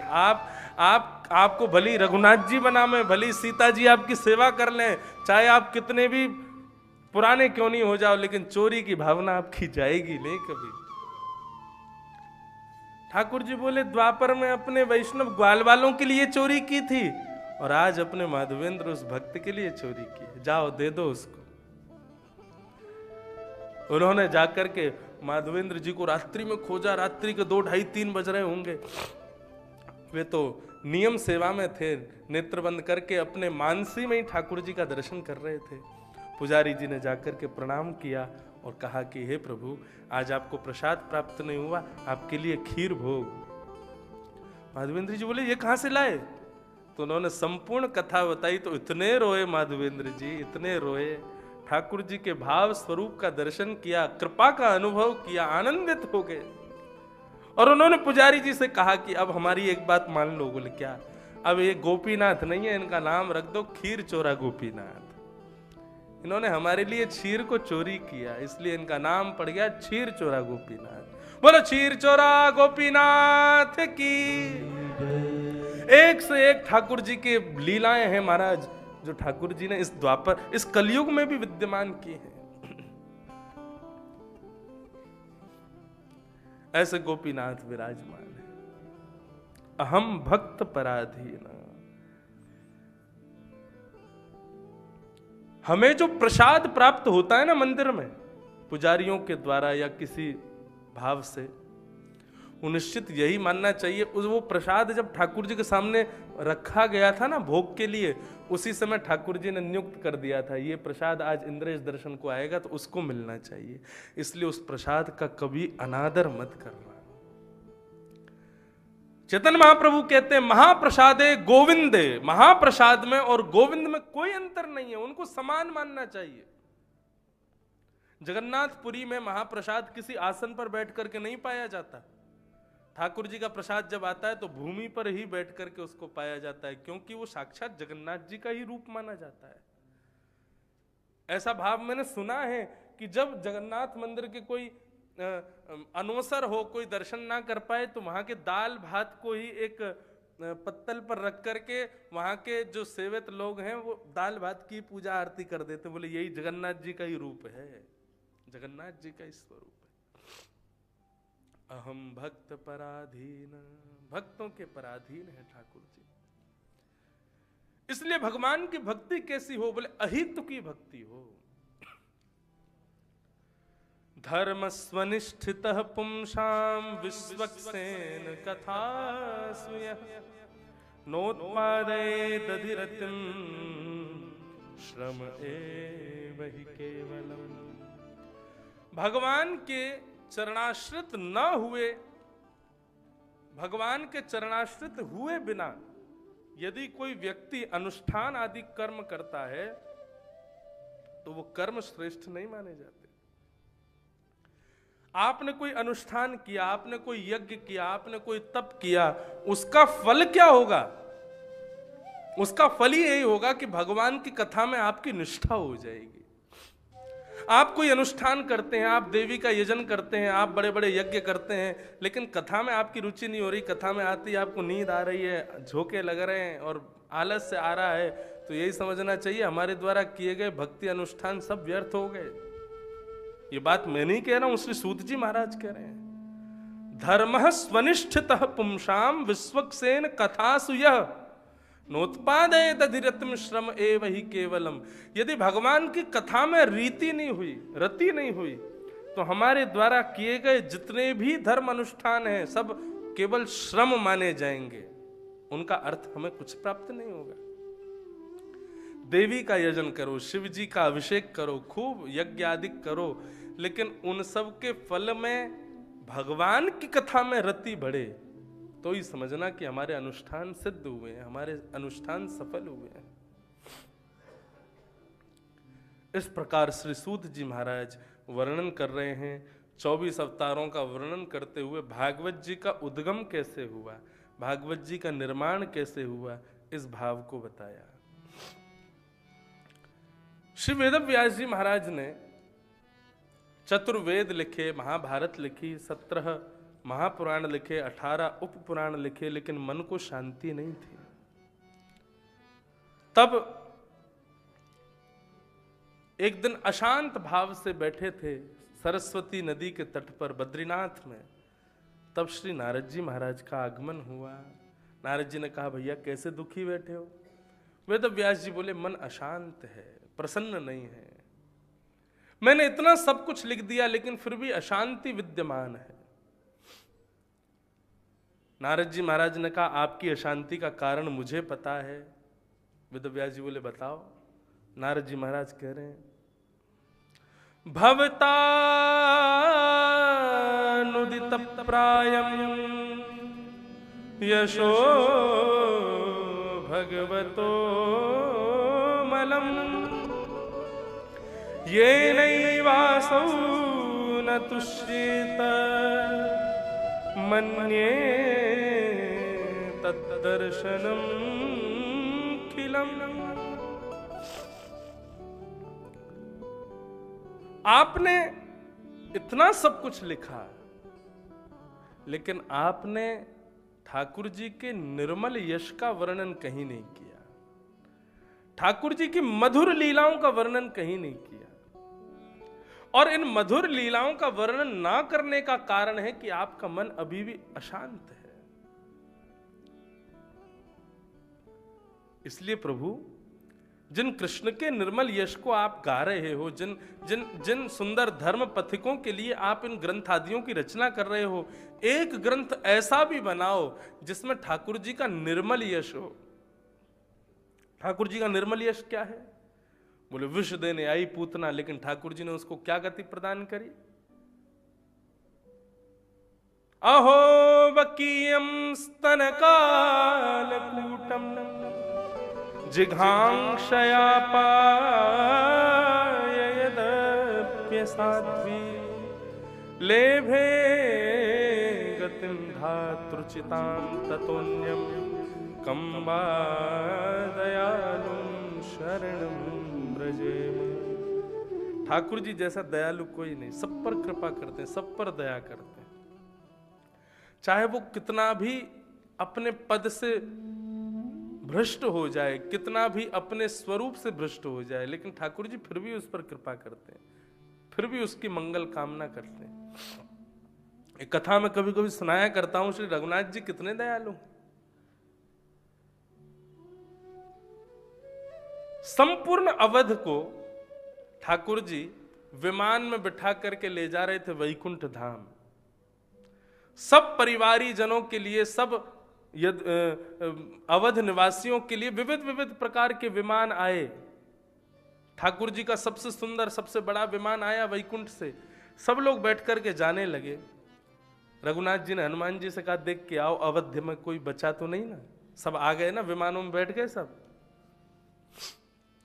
हनुमान जी ने अवध में दर्शन किया तो देखा सरजू जी के किनारे एक व्यक्ति बैठा बैठा रो रहा है। हनुमान जी उसको लेकर के आए, बोले प्रभु ये रह गया है। राम जी बोले ये कौन है? तो भरत जी ने बताया, बोले हमारी किशोरी जी की, हमारी आचार्य की अवहेलना करने वाला ये वही व्यक्ति है जिसने किशोरी जी पर संशय किया। रघुनाथ जी बोले तुम क्यों नहीं जा रहे वैकुंठ? बोले मैं जिस विमान में बैठता हूं वो विमान उड़ता ही नहीं है, और विमान कहता है पहले इसको उतारो तब उड़ेंगे। मैं क्या करूं, मुझे कोई ले ही नहीं जा रहा। रघुनाथ जी को दया आ गई, बोले कि अरे बेचारा ये भी अवध का वासी है, ये भी हमारा अनुरागी है। भले ही इससे अपराध हुआ, लेकिन इसके अपराध के पश्चाताप के लिए हम इसको दंड दे चुके हैं। अब इसको वैकुंठ जाने से रोकना नहीं चाहिए। अवध निवासी और अवध के सब लोग जा रहे हैं तो ये भी जाना चाहिए। ठाकुर जी ने कहा तुम एक काम करो, छुप करके आओ और हमारे सिंहासन के नीचे छुप के बैठ जाओ, हम तुमको ऐसे ही ले चलेंगे। ठाकुर जी के सिंहासन के नीचे छुप करके बैठ गया। वैकुंठ में सारे विमान एक एक करके प्रवेश हो रहे थे, सब गाजे बाजे से सबका स्वागत किया जा रहा था। मुख्य विमान रघुनाथ जी का जब वहां पधारा, जैसे ही रघुनाथ जी का विमान प्रवेश करने लगा, वैकुंठ ने अपने द्वार बंद कर दिए। भगवान बोले ये वैकुंठ के द्वार बंद क्यों हुए? 33 कोटि देवता खड़े थे, पुष्प वर्षण कर रहे थे, बाजा बजा रहे थे, सब आनंद से खड़े थे। ये वैकुंठ के द्वार बंद क्यों हैं? वैकुंठ ने प्रत्युत्तर दिया कि आपके विमान में एक अनधिकारी बैठा है, उसको वैकुंठ आने का अधिकार नहीं है। जब तक आप उसका परित्याग नहीं करोगे वैकुंठ के द्वार नहीं खुलेंगे, उसको त्यागो पहले। हमारी आचार्य की अवहेलना की है उसने। किशोरी जी लक्ष्मी का स्वरूप है, लक्ष्मी आचार्य है हमारी। वो बेचारा सिंहासन के नीचे से बाहर निकल के आ गया, रुदन करने लगा। बोले प्रभु मुझे विमान लेके ही नहीं जा रहा था, मुझे तभी समझ जाना था कि वैकुंठ का अधिकारी नहीं हूं, अब मैं क्या करूं? भगवान बोले वैकुंठ में जगह नहीं मिलेगी, हम कहीं और भेज देंगे तुमको, हम पे बहुत सारे लोग हैं। इंद्र को बुलाया, इसको स्वर्ग ले जाओ। इंद्र बोला क्षमा करें प्रभु, जिसके लिए वैकुंठ के द्वार बंद हो गए हों उसके लिए स्वर्ग के द्वार कैसे खुल जाएंगे? हम इसको स्वर्ग नहीं ले जा सकते, क्षमा करें। क्योंकि हमारे स्वर्ग में प्रवेश करने वालों में भी यह नियम है, भले ही कितना भी पुण्यात्मा हो, लेकिन आचार्य अवहेलना की हो तो उसको स्वर्ग में भी प्रवेश नहीं, स्वर्ग में भी प्रवेश नहीं मिला। तो ब्रह्मा जी से कहा ब्रह्मलोक ले जाओ इसको। ब्रह्मा जी कहने लगे, बोले महाराज मैं अपने पद से इस्तीफा दे दूंगा, लेकिन आचार्य की अवहेलना करने वाले को ब्रह्मलोक भी नहीं लेके जाऊंगा। शिवलोक भेजने का प्रारूप बनाया। रघुनाथ जी ने शंकर जी से कहा आप इसको वहीं ले जाओ, भूतों की सेवा कर लेगा, कैलाश में बैठा। भगवान बोले हाँ दे दो इसको, त्रिशूल गाड़ दूंगा, इसको मार दूंगा जान से। इसने आचार्य अवहेलना की कैसे? सब ने मना कर दिया, सारे लोगों से वर्जित हो गया महाराज। तब भैंसा पे बैठे थे यमराज जी, एकमात्र लोक बचा है बस। वो रघुनाथ जी की ओर देखने लगा, बोले प्रभु इससे अच्छा तुम अयोध्या में सरजू जी के किनारे ही बैठा रहता, कम से कम अब नरक जाना पड़ेगा मुझे। भगवान बोले हम यमराज को कह देंगे, वो तुमको दिक्कत नहीं दिया करेगा, वो तुमको कोई भी कष्ट नहीं देगा, यमदूत बन करके रह लेना, कोई दिक्कत नहीं है उसमें। यमराज जी को जैसे ही कहा कि इसको लेकर के जाओ, तो यमराज जी बोले महाराज पापियों का प्रवेश है नरक में, लेकिन आचार्य अवहेलना करने वाला तो महापापी है, महापापी को नरक में भी प्रवेश नहीं। सबने मना कर दिया। तब रघुनाथ जी पूछने लगे, बोले भैया तो फिर इसको भेजें कहां? पृथ्वी से हम उठा लाए, वैकुंठ में लेओगे नहीं, स्वर्ग जाएगा नहीं, ब्रह्मलोक रखेगा नहीं, शिवलोक में जा नहीं सकता, नरक इसको लेके नहीं जाएंगे, तो फिर कहां भटकेगा ये? कोई तो इसके लिए प्रारूप बनाओ। ऐसी कथा आती है कि रघुनाथ जी ने क्रोध में भर करके अपनी भ्रगुटी टेढ़ी की और दूसरा वैकुंठ बना दिया। बोले तुम सब लोग रहो कोप में, तुम सब लोग रहो अपने गुमान में, हम इसको लेकर के दूसरे वैकुंठ में रहेंगे। अरे हमारी आज्ञा कह रहे, हम कह रहे हैं कि इसको अंदर ले लो, तुम लोग ले ही नहीं रहे हो। तब सब 33 कोटि देवता आदि सब ने महाराज मीटिंग की, बोले क्या किया जाए। तब वैकुंठ राज ने आकर के ठाकुर जी के चरणों में प्रणाम किया, बोले प्रभु एक उपाय है। क्या? जिन आचार्य की इसने अवहेलना की, वो आचार्य अपने दोनों वरदहस्त इसके सर पर रख करके कह दें क्षमा किया। यदि वे क्षमा कर दें इसको, उनकी चरण रज को ही अपने माथे से लगा ले, तो वैकुंठ के द्वार इसके लिए खुल जाएंगे। जैसे ही किशोरी जी के चरणों में उसने प्रणाम किया और कहा कुपुत्रो जायेत क्वचिदपि कुमाता न भवति, मैं कुपुत्र हूं मां, लेकिन आप तो कुमाता नहीं हो ना, आप तो सुमाता हो, आप कृपा करो। तब प्रेम भरी दृष्टि से आचार्य ने देखा, अपने दोनों वरदहस्त को उस बालक के शीश पर रखा, क्षमा जैसे ही किया, वैकुंठ के द्वार खुल गए, स्वर्ग के द्वार खुल गए, शिवलोक के द्वार खुल गए, ब्रह्मलोक के द्वार खुल गए, हर स्थान उसके लिए खुल गया। अब तेरी रुचि जहां हो वहां चला जा, क्योंकि आचार्य ने क्षमा किया। तो ठाकुर जी तो बड़े दयालु हैं और किशोरी जी परम कृपालु हैं। ठाकुर जी केवल दया करते हैं, लेकिन किशोरी जी तो कृपा करती है। ऐसी कृपालु दयालु ठाकुर जी का मंगल में आपने यशोगान नहीं किया, इसलिए आपका मन अशांत है। वेदव्यास जी आप ठाकुर जी के निर्मल यश का गान करो। कैसे करूं? बोले समाधिनानुस्मर तद्विचिष्टितम, समाधि में बहुत ताकत है, समाधि लगा करके ठाकुर जी के मंगल में यश का गान करो।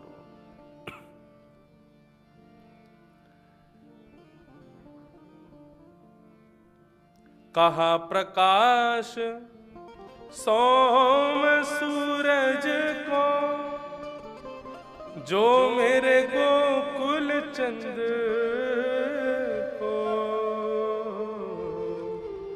कहा प्रकाश सोम सूरज को, जो मेरे गोकुल चंद को, विमल जस वृंदावन के चंद को, विमल यश वृंदावन के चंद, विमल यश वृंदावन के चंद को, विमल यश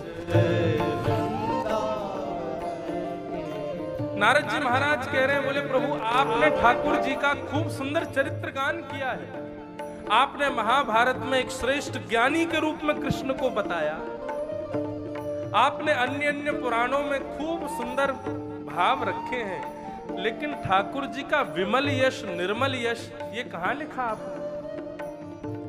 ठाकुर जी का विमल यश क्या है, निर्मल यश क्या है?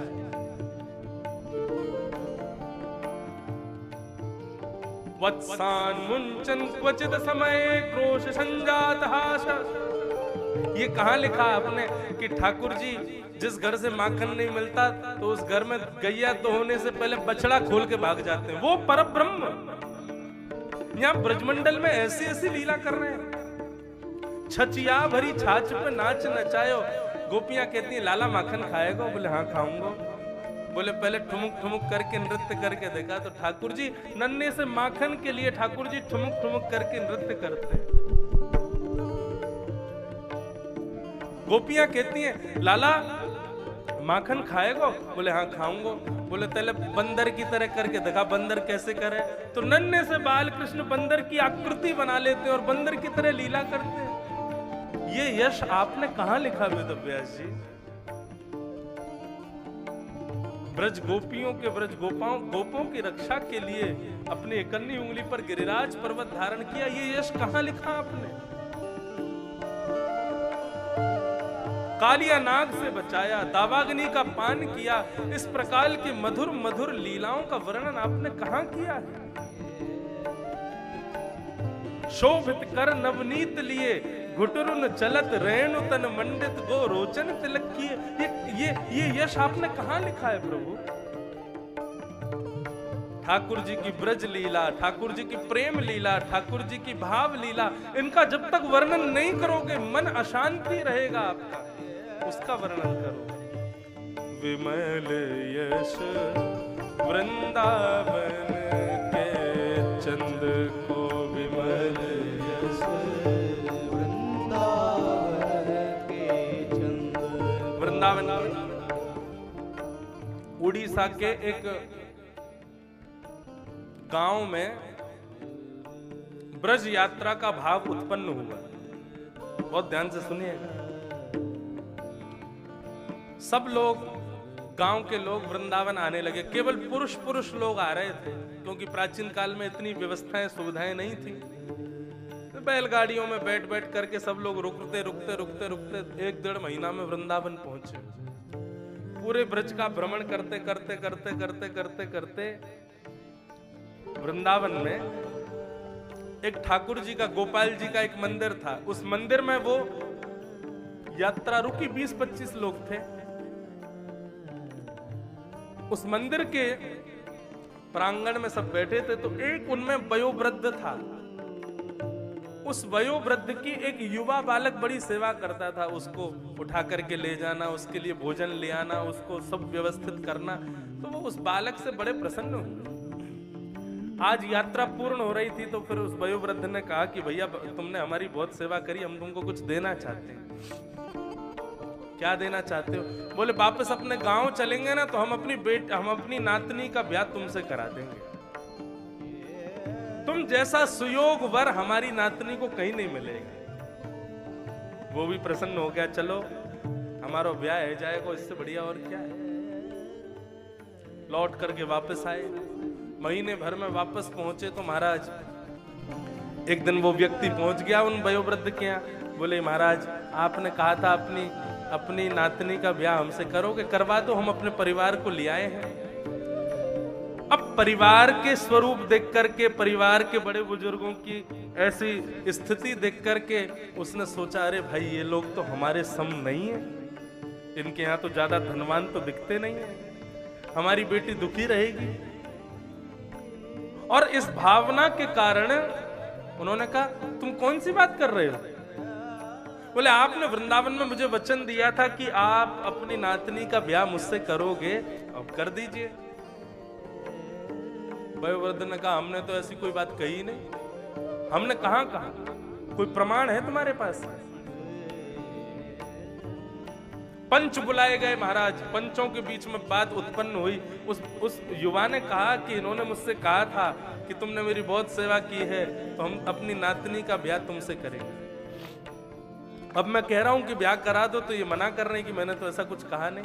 मुझे ब्याह की ज्यादा इच्छा नहीं है, मुझे ये बात बुरी लगी कि इन्होंने ब्रज यात्रा में मुझसे झूठ क्यों बोला, और अब ये कह रहे हैं कि मैंने ऐसी कोई बात नहीं की। पंचों ने कहा तुम क्या चाहते हो? बोले हम यही चाहते हैं कि अब इन्होंने जो बात कही है वो पूरी करें, मेरा ब्याह अपनी नातनी से करें।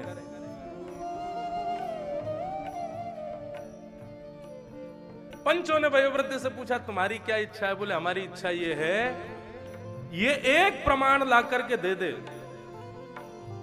जिसके सामने हमने इसको वचन दिया हो, हम अपनी नातनी का ब्याह कर देंगे। एक व्यक्ति अगर कह दे कि हाँ मेरे सामने ऐसा कहा था, तो मैं ब्याह कर दूंगा, ये मेरा वचन है।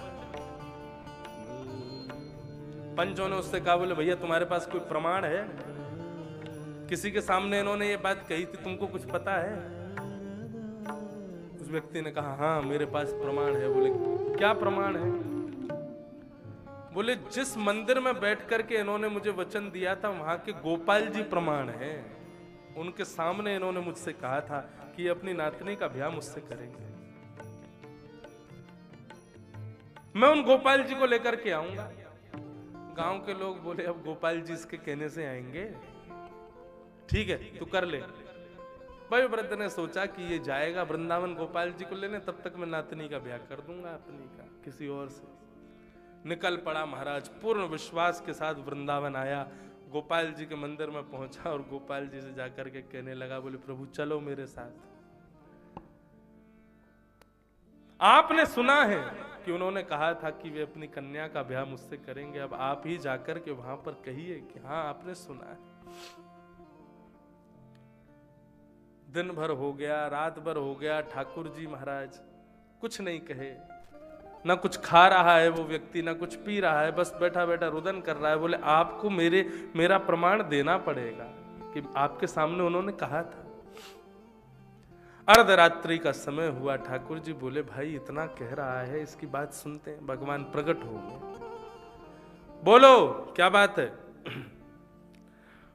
बोले आपके सामने उस वयोवृद्ध ने कहा था कि वो अपनी नातनी का ब्याह मुझसे कर देगा, अब वो मना कर रहा है, कह रहा है प्रमाण लेकर के आओ, आप ही प्रमाण हो, आप चलो मेरे साथ।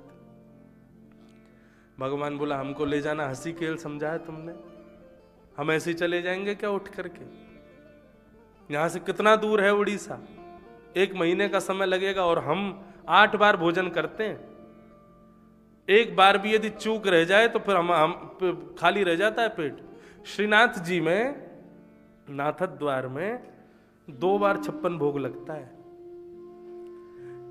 विशेष 56 भोग जब सब जगह होता है तो उस समय श्रीमद् वल्लभाचार्य जी के द्वारा सेवित सप्त ठाकुर श्रीनाथ जी में प्रकट होते हैं और सबका 56 भोग लगाया जाता है।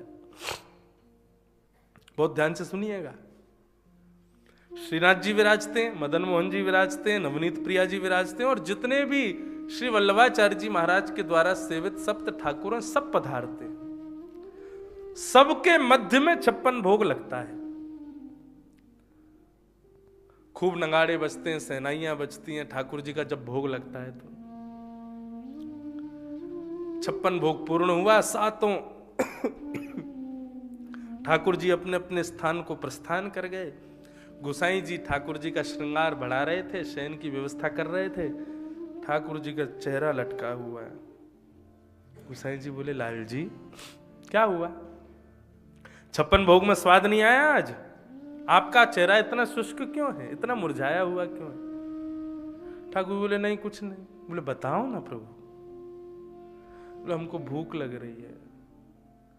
बोले यहाँ गर्भगृह से लेके वहां तक इतनी प्रसादी आपके सामने रखी गई, अभी भी भूखे रह गए आप? बोले भूख इसलिए लग रही है क्योंकि हम अकेले खाने नहीं बैठे थे, वो 7 और बैठे थे साथ में। तो भाई कोई बगल में बैठा हो उसके सामने भोजन करने में संकोच होता है ना। एक ही रोटी पाएंगे, टुकड़ा टुकड़ा करके खाएंगे, प्रेम से नेक सब्जी लेंगे, नेक मिठाई लेंगे। और अकेले पाते हैं तो ला धर दे 10 रोटी और ले तोड़े जा रहे हैं, उड़ाए जा रहे हैं। अकेले में तो प्रेम से पाता है व्यक्ति, और 10 लोग बैठे हों तो फिर थोड़ा संकोच होता है। ठाकुर जी बोले संकोच में हमने प्रेम से पाया नहीं है, हमारा मन अभी पूर्ण हुआ नहीं है। तो गुसाई जी बोले तो फिर क्या करें? बोले एक गुपचुप 56 भोग और करो, किसी को पता नहीं चलना चाहिए, हम अकेले पाएंगे। तो फिर शीतकाल का जब समय आता है तो नंगाड़े वाले जो ऊपर अटारियों पर बैठे होते हैं वो नीचे बैठाए जाते हैं, सेनाई वाले कमरे में बैठाए जाते हैं। क्यों? बोले नंगाड़ा सेनाई बज गया तो बाकियों को पता चल जाएगा 56 भोग हो रहा है, सब आ जाएंगे खाने के लिए, इसलिए कमरे में बैठ के बजाओ, किसी को पता नहीं चलना चाहिए। और अकेले श्रीनाथ जी का 56 भोग लगता है। तब ठाकुर जी कहते हैं हाँ अब पेट भरा हमारा। ऐसे ठाकुर जी भोजन प्रेमी और भक्त तो कह सकता खूब तगड़े भोजन भट्ट हैं।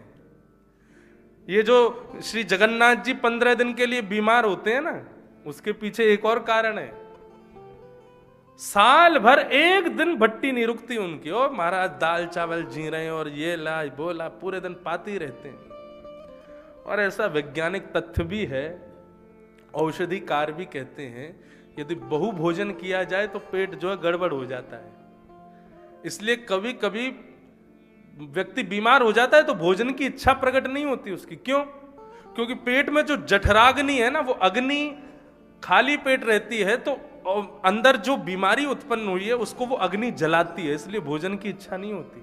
इसलिए कई बार पेट के कई रोग होते हैं तो वैद्य मना भी करते हैं, बोले कुछ गरिष्ठ मत खाना, पतला दलिया खाना। क्यों? ताकि अग्नि जो पेट की है वो तुम्हारे अंदर के रोगों को नष्ट कर सके। इसलिए थोड़ा भूखा रहना चाहिए, थोड़ा पेट को रखना चाहिए खाली। कई लोग होते हैं नेक पेट खाली नहीं हुआ तुरंत पा लेते हैं दूसरी चीज, उस अग्नि को जरा भी अंदर के रोगों को नष्ट नहीं करने देते। तो इसलिए ठाकुर जी जगन्नाथ जी बीमार पड़ते हैं, बोले क्यों? साल भर से एक दिन एकादशी के दिन तो और दुगना भात और खाते हैं। तो इसलिए 15 दिन तक ठाकुर जी व्रत करते हैं। बोले क्यों? भोजन नहीं पाएंगे तो हमारा पेट जो है वो ठीक हो जाएगा। बहुत भोजन प्रेमी। तो उस व्यक्ति से कहा, बोले भैया इतनी दूर जाएंगे हम, रास्ते में भोजन पानी क्या होगा? 8 बार भोग लगता है हमारा। उसने कहा मैं सब खरीद लाऊंगा, आपको भोजन की पूर्ण व्यवस्था करके चलूंगा, जब जब बोलोगे तब तब भोग लगाऊंगा, लेकिन आप चलो। मंगला भोग, मंगला आरती से पहले उठते ही ठाकुर जी पहले दूध पीते हैं और लड्डू खाते हैं। उठते पट दूध पियो, ऐसा भाव बताते हैं। ठाकुर जी उठते कैसे हैं? बोले यशोदा मैया खूब कहती है लाला उठ जा, लाला उठ जा, लाला उठ जा, लेकिन ठाकुर जी नहीं उठते। तब मैया क्या करती है? दूध का पात्र लेकर के आएगी और पौड़े भय ठाकुर जी के मुख से दूध के पात्र को छुपाती है, और पौड़े भय ठाकुर जी दूध को मुख में लेते हैं, उसको पीना शुरू करते हैं, पीते पीते फिर उठते हैं। उठते पट दूध पियो, दूध जब मुख में जाता तब ठाकुर जी उठते हैं, नहीं तो लाल जी पौड़े रहते हैं। ऐसी मधुर लीला है। व्यक्ति ने कहा कि महाराज आप चलो, मैं सब व्यवस्था करूंगा आपकी। ठाकुर जी बोले ठीक है, जब जब भोग लगे बस तभी हमको देखना, बाकी जब चलते रहोगे ना तो हम पीछे पीछे चलते रहेंगे, हमारी तरफ देखना मत।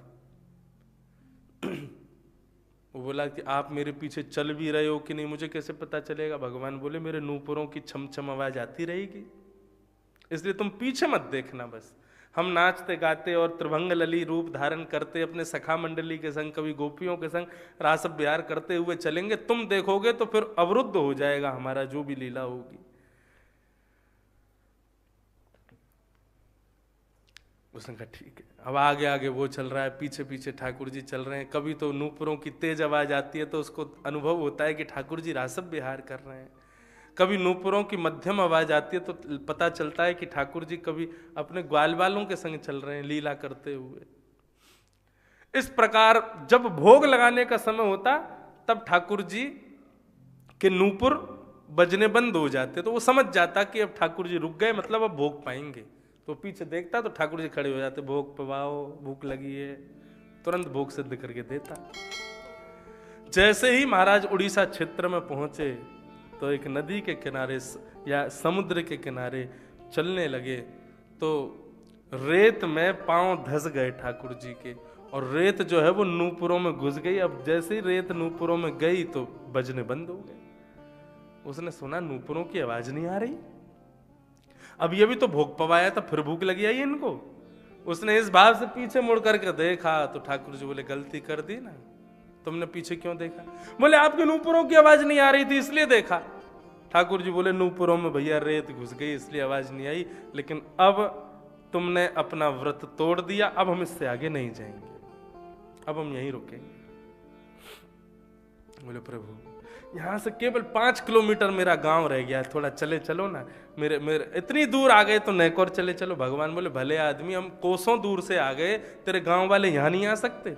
सबको लेके यहां पे आ जा और यहीं पर जो निर्णय करना है कर लेना। समस्त गांव के लोगों को लेकर के गोपाल जी के पास गए। ठाकुर जी ने उस बालक की साक्षी दी कि हाँ, इस बालक से इन वयोवृद्ध ने मेरे सामने कहा था कि अपनी बेटी का इनसे ब्याह करेंगे। इस भाव को कहते ही महाराज सब ने उनको प्रणाम किया, वंदन किया, नमन किया और उनका नाम पड़ा श्री साक्षी गोपाल प्रभु। बोलो साक्षी गोपाल।